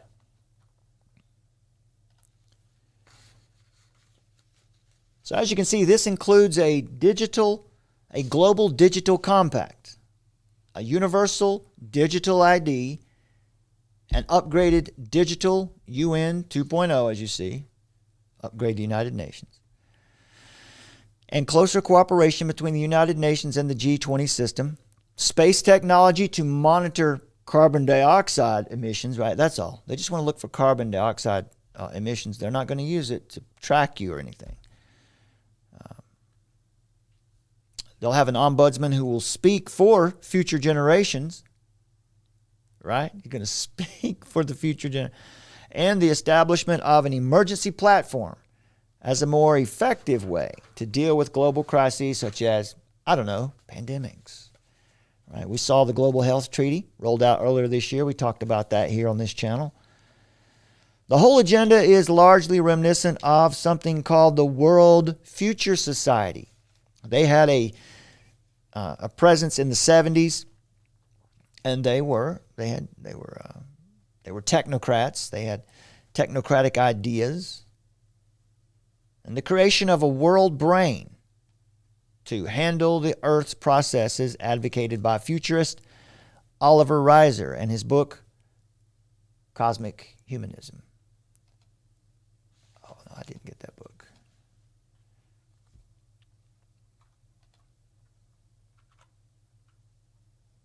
Let me get the book there for you. Cosmic Humanism. I forgot to make that one. I didn't put that one up. It's a book. I can pull it up here. Let you see.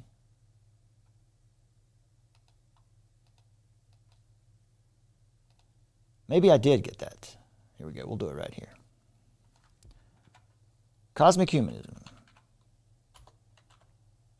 So you can see that this stuff it's not brand new. Nothing new under the sun. This has been around for a while.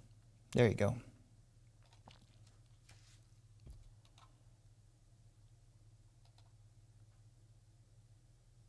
Hopefully it's going to be big enough. It's kind of small, but there you go. Cosmic Humanism and World Unity by Oliver Reiser. Talking about a lot of these ideas.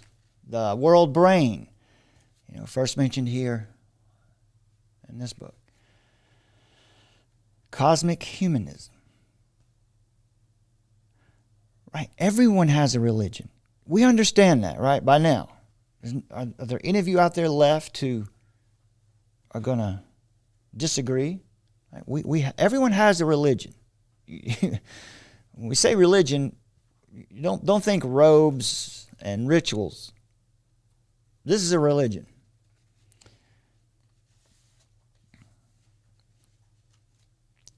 Oliver Reiser, in his book, he says this: what kind of world order are we concerned with?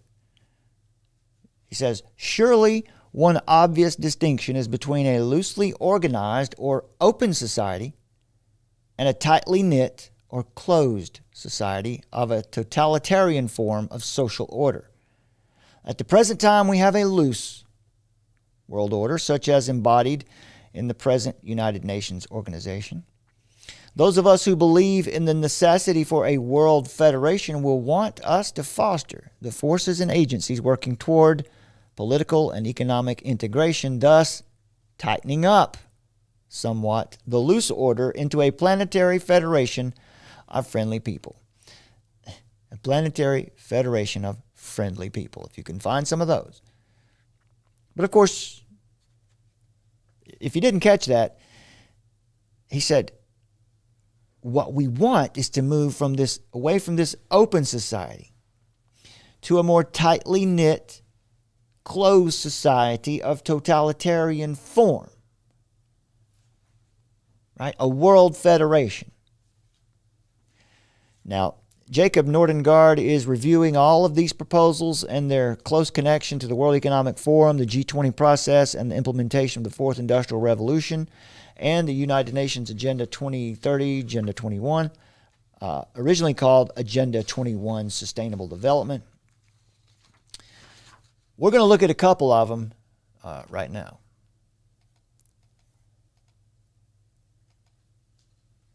The seventh commitment in our common agenda is about improving digital collaboration through the creation of a global digital compact. This means that all people should be connected to the internet.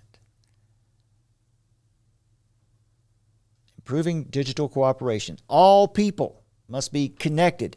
All people must be connected. Not just your devices. All people must be connected to the internet. How's that sound to you? That liability criteria for discrimination and misleading content, here's the censorship, should be developed, that artificial intelligence should be regulated, and the establishment of the digital commons as a global public good. Digital public commons just means absolute surveillance. However, the whole thing is more comprehensive than that. By extension, this constitutes the construction of a digital world brain. Digital world brain like the one called for by Oliver Reiser in his Cosmic Humanism book. This digital world brain is intended to regulate and control all human life to keep it within planetary boundaries. Planetary boundaries. So that was the 7th commitment. Now we're going to go backwards. I wanted to share the 7th with you so that we can go back and look at the 6th commitment.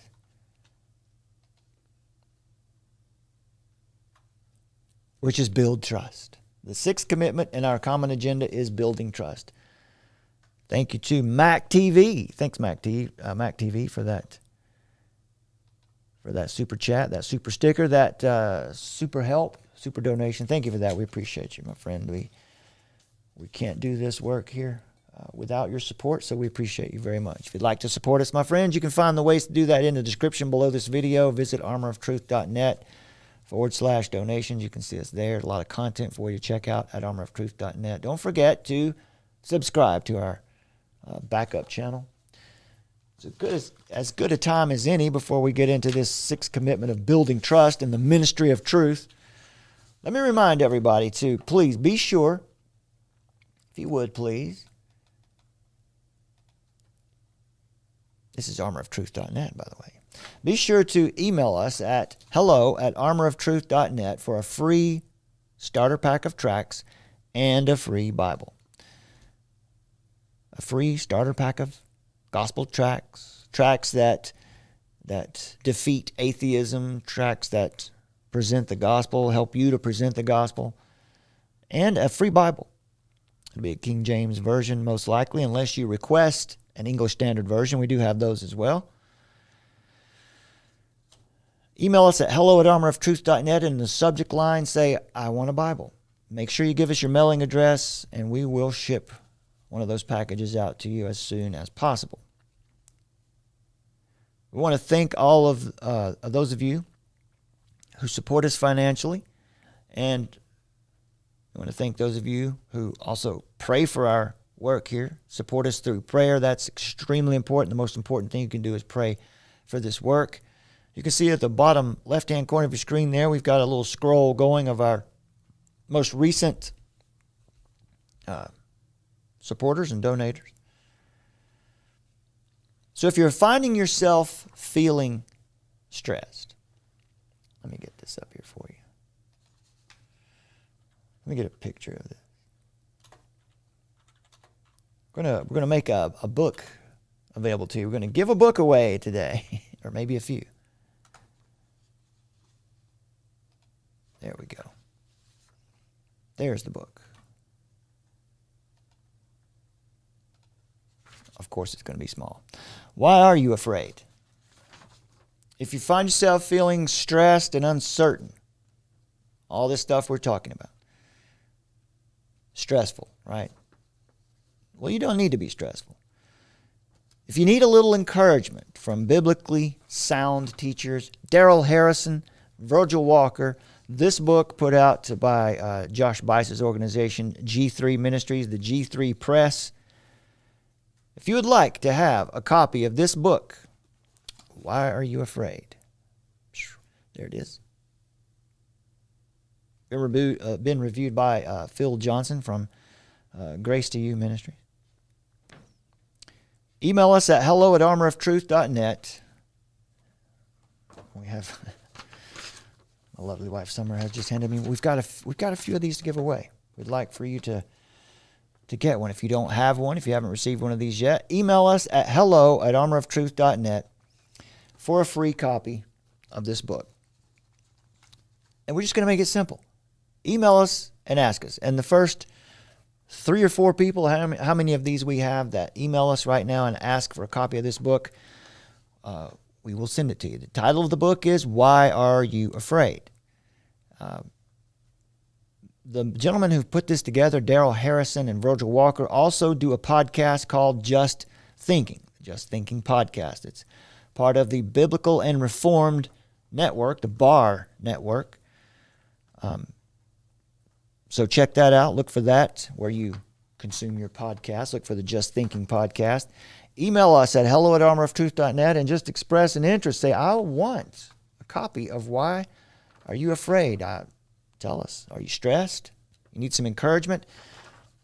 Basically, this book deals with exactly what's happening in our world and then offers a biblical response to how to deal with it, how to find comfort in this weird and wild and crazy world that we have right now. Email us at hello@armoroftruth.net, and in the subject line, just say, I want a copy of this book. Why Are You Afraid? We'll be happy to send you one. Remember to subscribe to our backup YouTube channel, True Normal TV. Anything happens over here, anything silly happens to us here, and we can't use this channel or we can't stream here if we get shut down for a short time or a long time, you can find us over here on YouTube at True Normal TV. So please go there and subscribe. If we could get this to 1,000 subscribers pretty soon, that would be nice. That would open up some more features on the YouTube platform for us, like the community tab.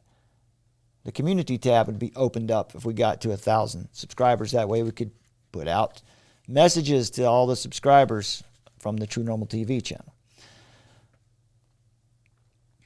Okay, thank you for being patient with that.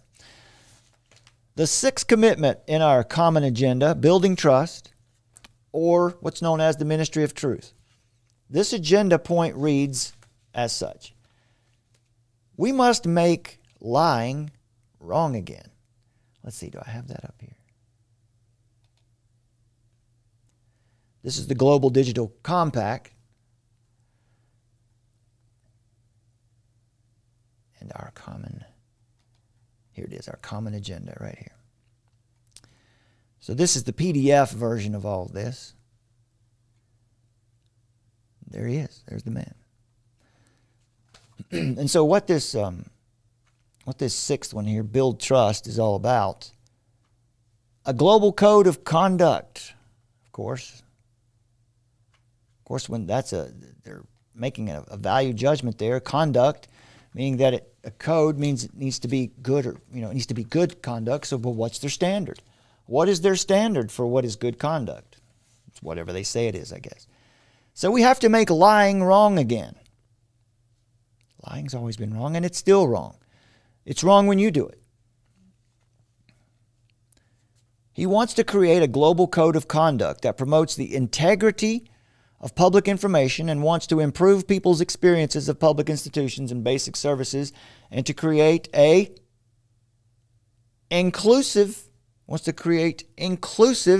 exercises that include citizen views and their ideas about the future. So when they say, let's apply our interpretation lens here, they want to create inclusive exercises that include citizens' views. Translation, they want to exclude anyone who doesn't conform from the social sphere. This work also includes a reformed international tax system and a common structure for financial integrity to address illegal financial flows. Kind of like what Congress did yesterday or over the weekend with building the IRS army. All in all, this means that we are approaching Orwell's 1984 by leaps and bounds by establishing a form of ministry of truth under the United Nations mandate and control. Deviants from the correct doctrine also risk being denied access to financial services.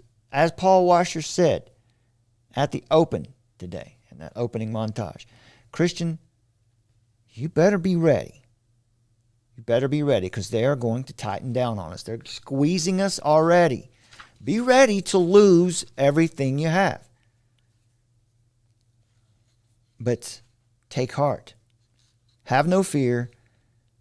Christ has told us already. He has overcome the world.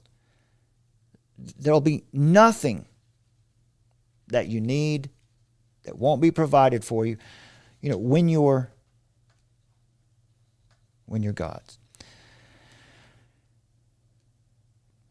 Through the internet, people have been able to share information with each other in a way that was not possible before. According to the United Nations, this has not been entirely a good thing.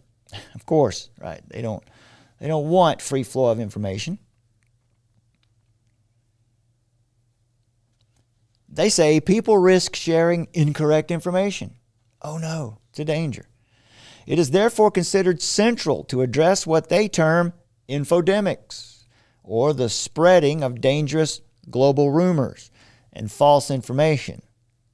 Large-scale misinformation and undermining of scientifically established facts are seen as extremely serious problems.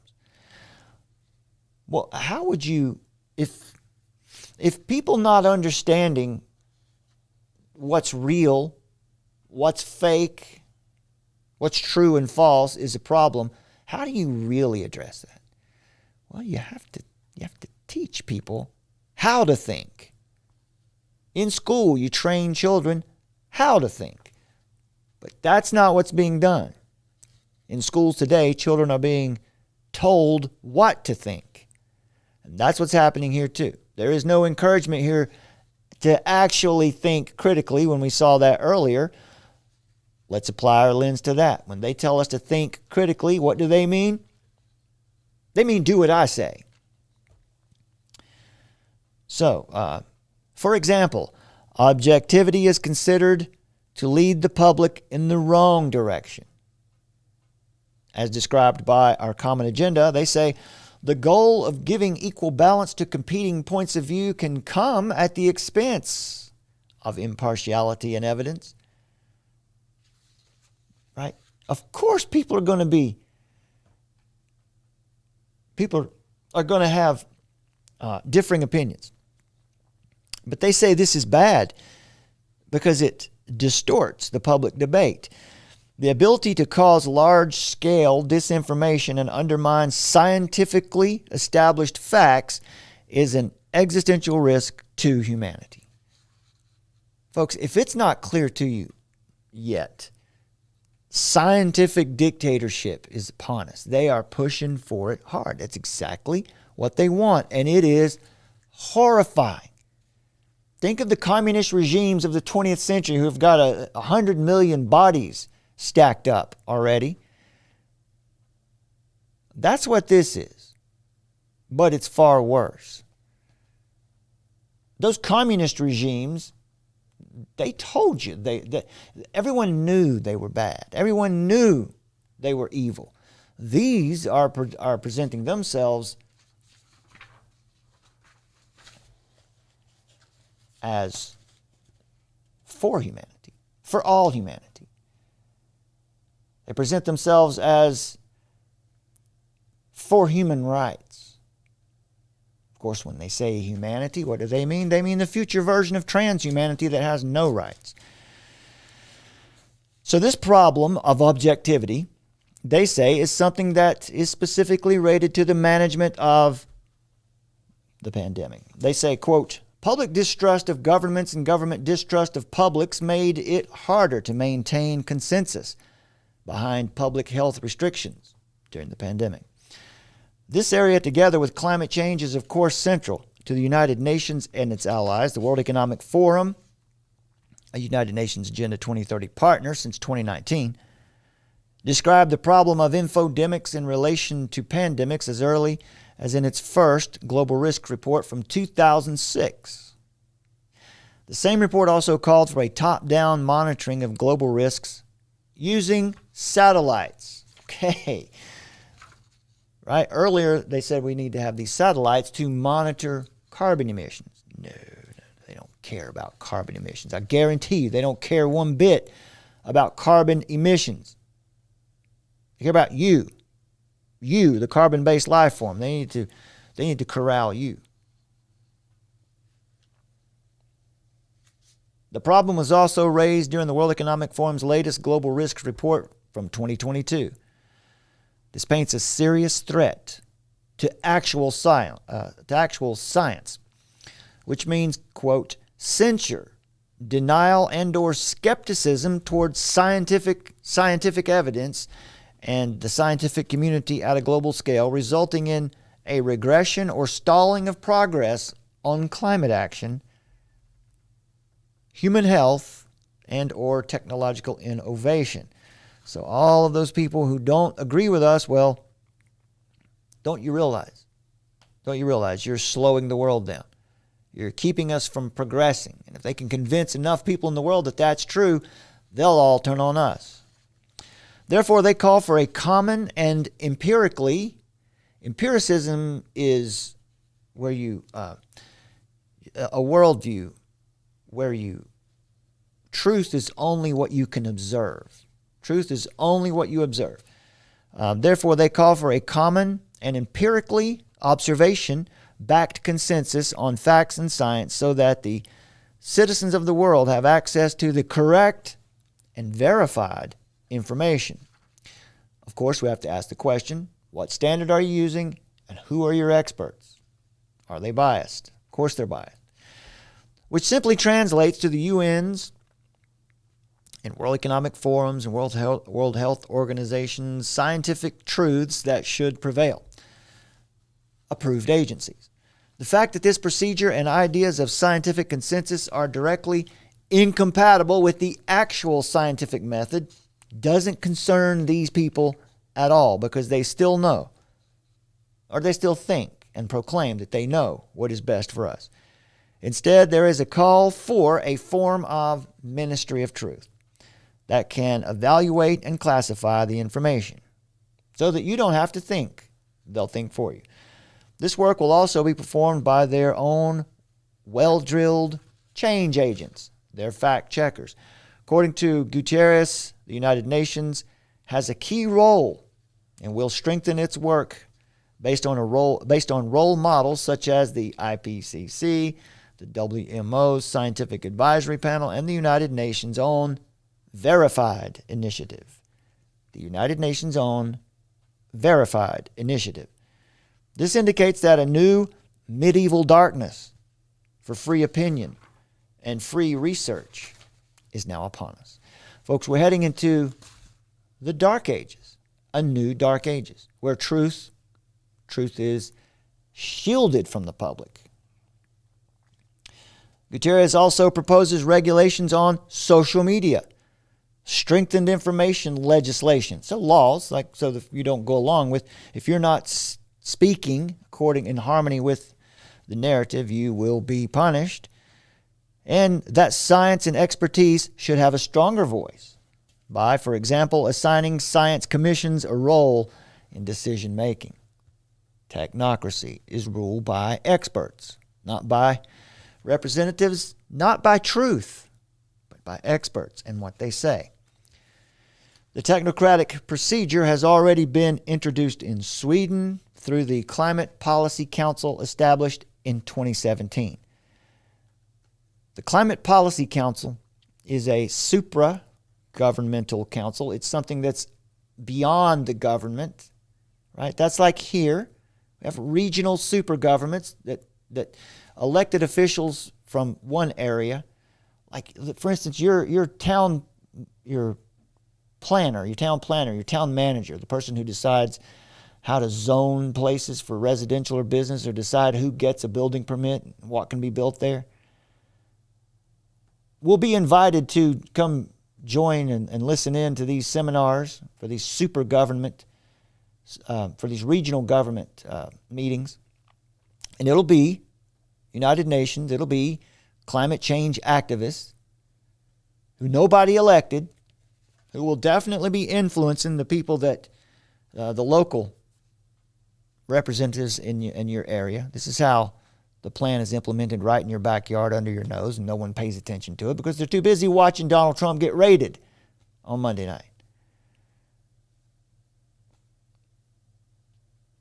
But these super government councils, these super regional governments, are tasked with overseeing how well the government meets its climate goals, right? And they'll give incentives, like your town planner. They may offer your town planner a financial incentive or some access to jobs or whatever. Just access and money, power is enough for a lot of these people if he will just implement many of their policies in your town. That's not what you That's not what you elected him to do. Only experts faithful to the agenda are appointed to this overseeing committee. So the consequences of this are severe. It is dire.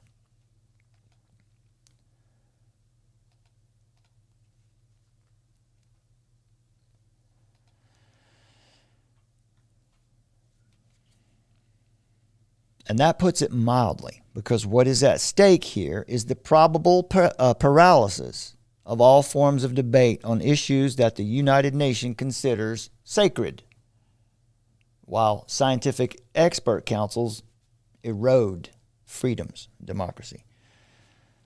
Scholars, researchers, journalists, perhaps Christian media ministries who question the science or come to the wrong conclusions can be abruptly dismissed, shut down, branded as liars or deniers of science, which of course is already happening, especially in relation to the climate issues and the mismanagement of the pandemic. You might even be ostracized for attending the wrong lecture, watching the wrong YouTube channel, or going to the wrong public gathering. And they'll surely know you attended because they'll have everyone logged and tracked in their digital brain.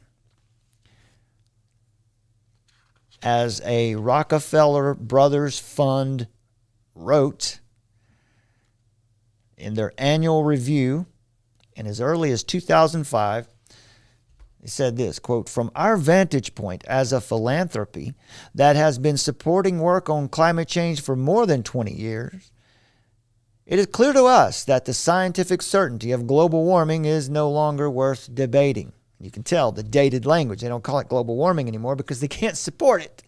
They can't support the term. But it's no longer worth debating, they say. The naysayers have been revealed to be few, well-paid, and partisan, self-serving ideologues on a premeditated mission to distract us from properly tending to the burning issue of our time. Rockefeller Brothers Fund says, "We have no time to waste shouldering the burden of responsibility that falls on our shoulders." And they really do believe that it is their moral duty to lock this planet down. In April of 2019, an extraordinary Rockefeller family-supported town hall covering climate change was held at the Columbia Journalism School with the objective of changing how climate change is reported in the media. There was a wide agreement on the urgency of pushing climate to the fore in the media, and that the very basis for the public's trust in journalism, aiming for neutrality, objective reporting, letting both sides be heard, needed to be abandoned in order to save the planet. The initiative resulted in 220 global media outlets, including newspapers and magazines, radio and TV channels, educational institutions, and journalists, committing themselves to a week of covering climate now before the United Nations Climate Action Summit in New York later that year in September. The abandonment of objective reporting. The abandonment of objective reporting is what they're teaching. Because objective reporting was labeled as the false pretense of objectivity by climate activist Naomi Klein, has since gradually become an accepted norm in media across the world without any further public debate. It just happens. Right? Nobody votes on this stuff. It just happens because they have control of the infrastructure, of the systems and organizations. So we have the verified, here you go, the United Nations Verified campaign launches new global initiative to combat misinformation. Only a couple months later, in May of 2020, the United Nations Truth Controlling Initiative, called Verified, engaged actors like the World Economic Forum's board member and former Rockefeller Foundation trustee, classical musician Yo-Yo Ma, to deliver life-saving information and fact-based advice, right? As the world confronts its biggest challenge in living memory, there has never been a greater need for accurate, verified information. Like the virus itself, misinformation spreads from person to person, heightening the risk to health and spreading fear and division. Yo-Yo Ma was quoted as saying. The Verified initiative here provides information around 3 themes: science to save lives, solidarity to promote local and global cooperation, and solutions to advocate for support to impacted populations. Sounds painful. We see more of this. South Africa, in order to mitigate this problem, Verified has launched campaigns such as this one called Zwakala, or means I do it for you, where young people in South Africa show solidarity by wearing face masks, distancing themselves socially, and obediently taking their jab doses.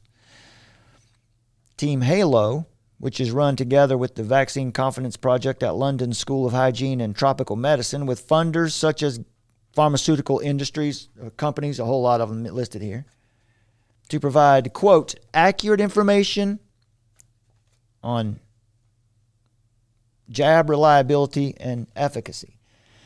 No independent analysis or debate necessary here. Instead, the whole thing is closely intertwined with the pharmaceutical industry, which benefits from it all. This is a huge conflict of interest. They benefit from the fact that the truth is kept secret, that the truth of what's happening to people who've received these jabs is just swept under the rug. The Verified initiative was launched as an initiative to manage the pandemic, but their mission also concerns the fulfillment of Agenda 21, 2030 in general. An agenda that is about abandoning the sovereignty of nation states in favor of a society where decision-making is instead handled by a centralized world government. We must decide to put humanity before national agendas, they say. Unless all of us are safe, none of us are safe. What do they mean by safe? Put on your glasses and let's figure out, what do they mean when they say safe? Unless all of us are safe. How do they define safe? Well, prisoners are safe, right? They're secure. We must work together as one world to step up to the challenges that will define our generation. The founders of Verified are the United Nations and Antonio Guterres, together with entrepreneur Jeremy Heymans, and his organization called Purpose. In 2011, Jeremy Heyman was named a young global leader by the World Economic Forum, of course, and has also chaired the World Economic Forum's Global Agenda Council on Civic Participation. Let's hear from this gentleman who is at the core of deciding what you can say, how you can live. He's going to introduce himself. It's a really striking story. So this is me when I was 12 years old. I hope you see the resemblance. And I was also an activist, and I have been an activist all my life. I had this really funny childhood where I traipsed around the world, meeting world leaders and Nobel Prize winners, talking about third world debt, as it was then called, and demilitarization. I was a very, very serious child. And back then, in the early 90s, I had a very cutting-edge tech tool of my own. The fax. And the fax was the tool of my activism. And at that time, it was the best way to get a message to a lot of people all at once. And so I'll give you one example of a fax campaign that I ran. It was the eve of the Gulf War. And I organized a global campaign to flood the hotel, the Intercontinental in Geneva, where James Baker and Tariq Aziz were meeting on the eve of the war. And I thought if I could flood them with faxes, we'll stop the war. Well, unsurprisingly, that campaign was wholly unsuccessful. And there were lots of reasons for that, but there's no doubt that one sputtering fax machine in Geneva was a little bit of a bandwidth constraint in terms of the ability to get a message to lots of people. And so, I went on to discover some better tools. I co-founded Avaz, which uses the internet to mobilize people and now has almost 40 million members. And I now run... Apply your translation method. I used it's used to mobilize people. It's actually used to immobilize those who don't conform. Purpose, which is a home for these kinds of technology-powered movements. So what's the moral of this story? Is the moral of the story, you know what, the fax is kind of eclipsed by the mobile phone. This is another story of tech determinism. Well, I would argue that there's actually more to it than that. I'd argue that in the last 20 years, something more fundamental has changed than just new tech. I would argue that there has been a fundamental shift in the balance of power in the world. You ask any activist how to understand the world, and they'll say, look at where the power is, who has it, how it's shifting. And I think we all sense that something big is happening. So Henry Timms and I, Henry's a fellow movement builder, got talking one day, and we started to think, how can we make sense of this? A fellow movement builder. These people aren't producing anything that's really helpful or useful for the world. They're movement builders. Their specialty is mobilizing people, he said. This new world. How can we describe it and give it a framework that makes it more useful? Because we realize that many of the lessons that we were discovering in movements actually applied all over the world in many sectors of our society. So I want to introduce you to this framework. Old power meet new power. And I want to talk to you about what new power is today. All right, we'll stop there, but the idea is that tradition be damned. All that stuff that happened ago is no good. We've got the new order. So these are some of the young faces, the young voices. We've introduced a few of those to you here. Lucian Tarnowski is one we've covered here quite a few times, and we just want to point these people out to you because these are the faces, the voices you're going to be hearing from as we move further into this hellacious period. So, who funds this verified movement? Well, Ted Turner's United Nations Foundation, of course, the IKEA Foundation, they're Sweden, eBay founder and young global leader Pierre Omidyar and his foundation Illuminate, while the information is disseminated through partners such as TikTok, Facebook, Twitter, and Spotify. The founders of these organizations we've just mentioned were also young global leaders for the World Economic Forum. Some of what Jeremy's company, his organization Purpose, claims to create change from the bottom up, of course, but by building campaigns in current areas such as climate campaigns, campaigns in LGBTQ, campaigns for tolerance of some people, not all people, of course. Campaigns in current areas such as racism, food, and energy. So you see, this is the same progressive narrative. As usual, however, it all has little to do with real grassroots movements. This is the professionalized version where activism is created directly from the top, right? He gives you the illusion that we're mobilizing people, we're starting grassroots movements. No, they're just telling the group of people what to think and then lathering them up and getting them to move in that direction. These people didn't come up with a plan. It's not a grassroots plan. That's top down. It changes the narrative where it meets the most. The Purpose organization ideas are based on cybernetic management techniques developed at McKinsey to achieve as much impact as possible. This is what we call impact strategy.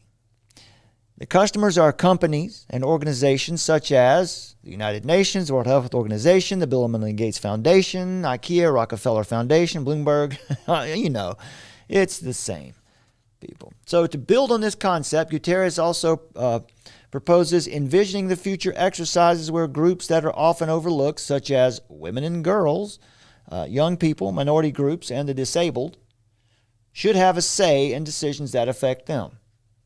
Obviously, right? Who's going to argue with that? Obviously, they should have a say in what happens to them. But is that really what they're doing? No, in fact, they're not doing that. This is a method. It is a method that is used by the Office of the United Nations High Commissioner for Human Rights. Their educational material describes how common goals can be achieved through future exercises where everyone can feel involved. Where everyone can feel involved.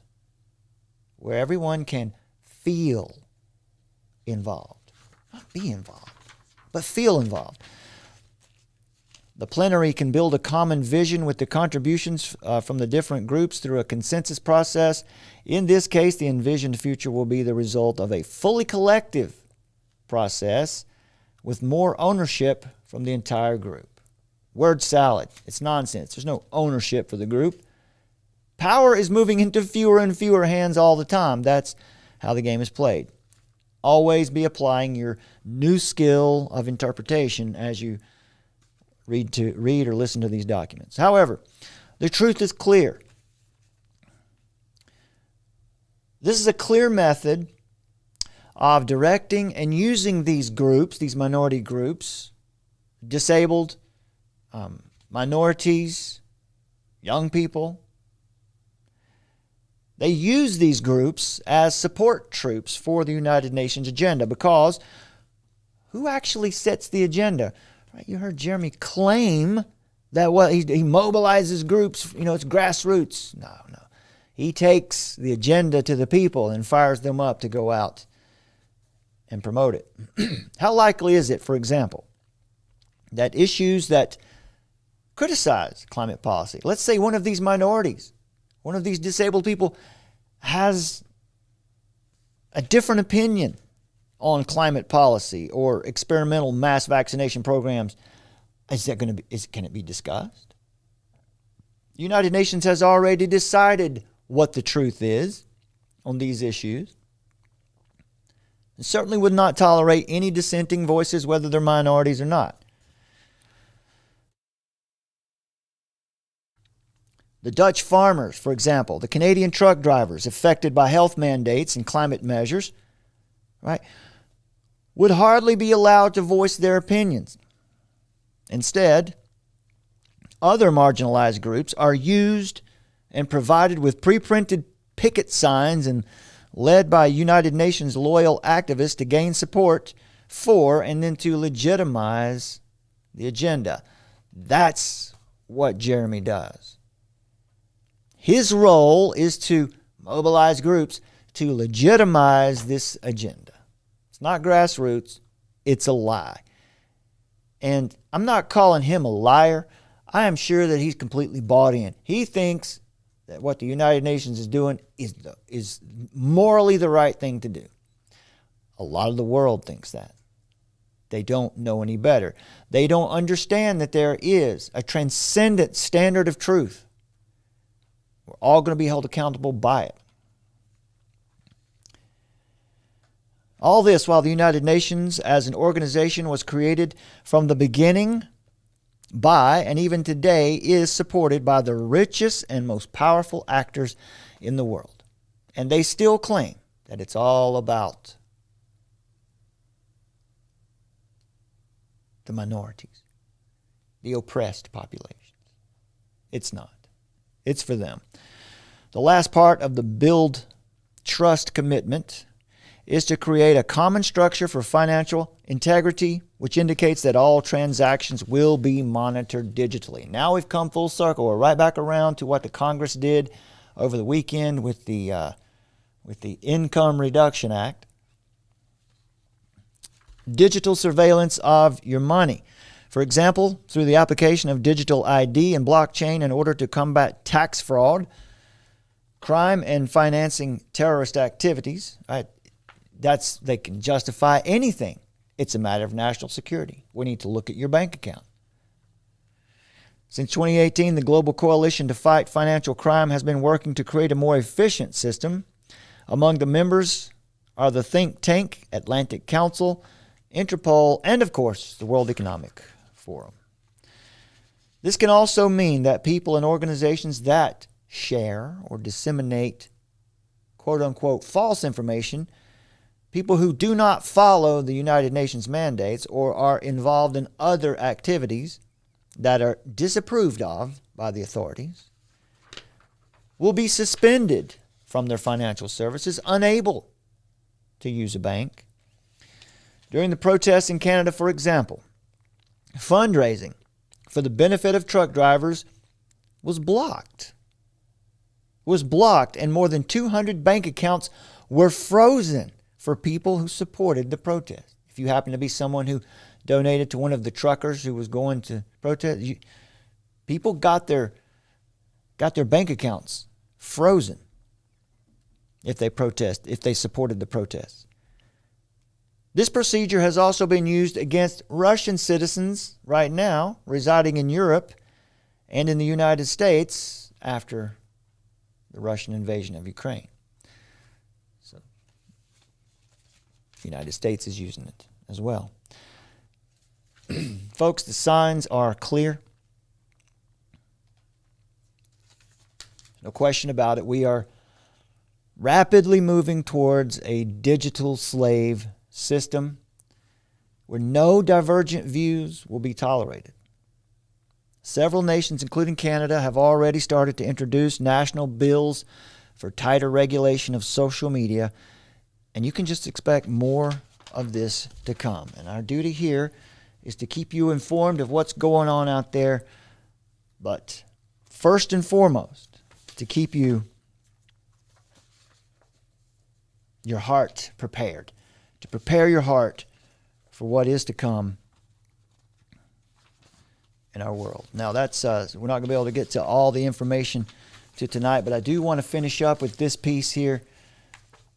The call for Christians to persevere. You heard Paul Washer in the opening montage describing very plainly and matter-of-factly, this is no time for games. This is a serious time. Christian, you better get ready to suffer. Get ready to lose your car. Get ready to lose your home. It might not happen tomorrow. It might not happen next week, but it's coming. Unless the Lord intervenes in some way, His judgment is going to continue on this nation for sure and on this world. And that is reason to rejoice, folks, because that's how the Lord grows His church. That's one of the ways the Lord grows His church. 1 Thessalonians chapter 5 is where we're going to finish up with tonight. 1 Thessalonians chapter 5.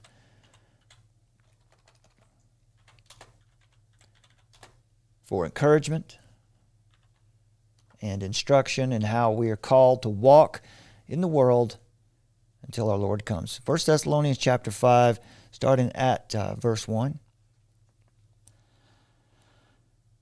Now concerning the times and seasons, brothers, you have no need to have anything written to you, for you yourselves are fully aware that the day of the Lord will come like a thief in the night.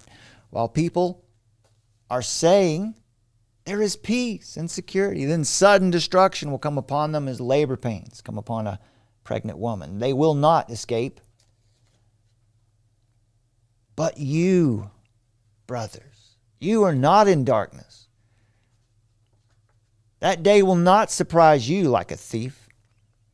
You are all children of light, children of the day. We are not of the night or of the darkness.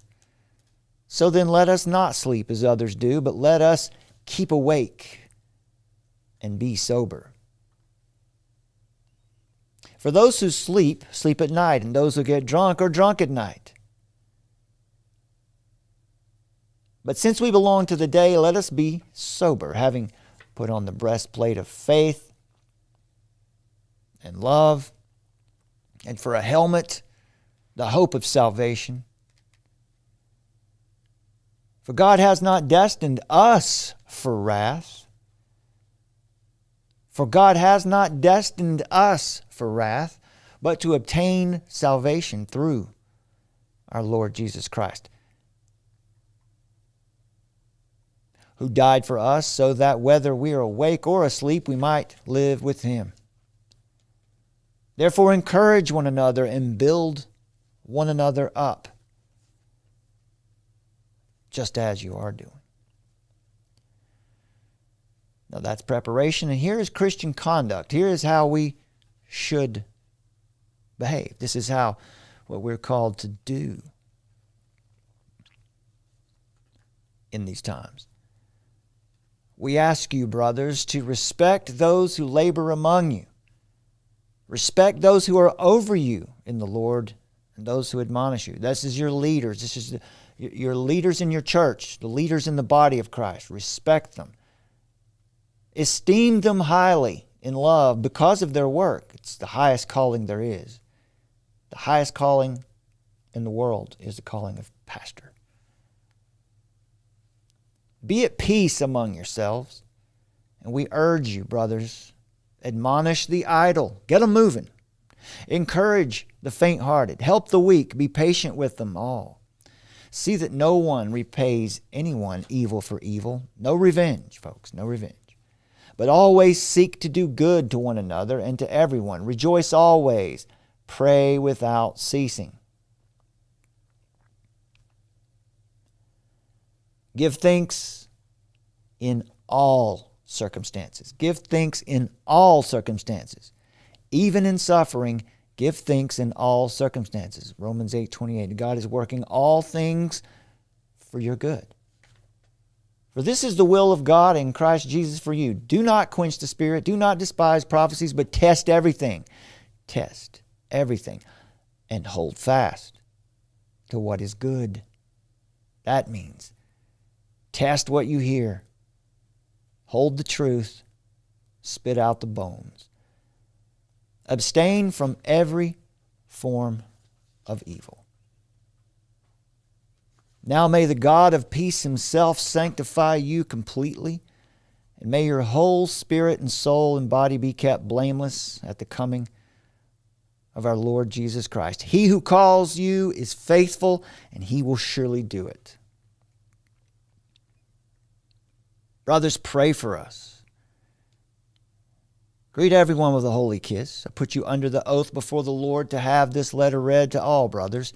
The grace of our Lord Jesus Christ be with you all.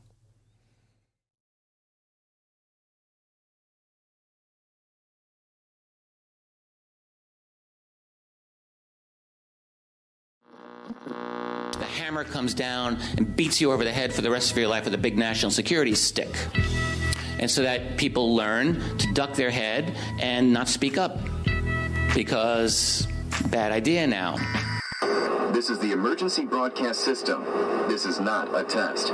Repeat, this is not a test. Citizens are advised to take the following steps. Find us, armoroftruth.net.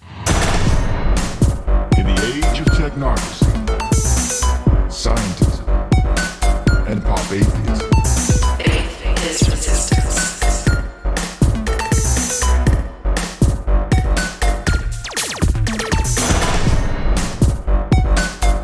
Nietzsche, of course, announced the death of God and called for the birth of the Übermensch, the Superman, who would take humanity to new heights and to create a new world order.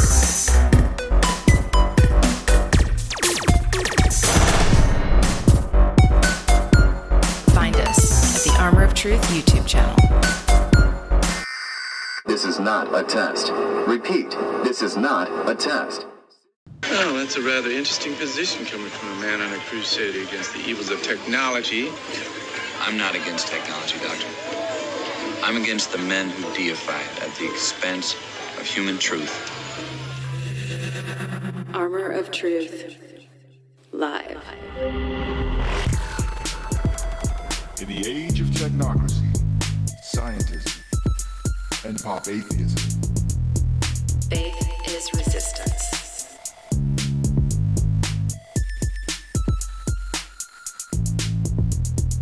Nietzsche, of course, announced the death of God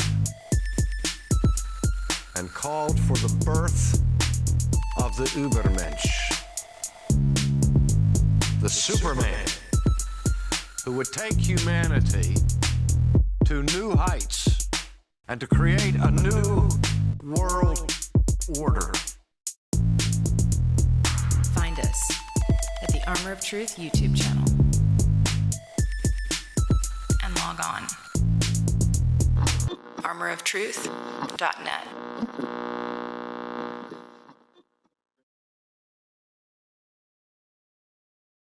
good luck. We're all counting on you.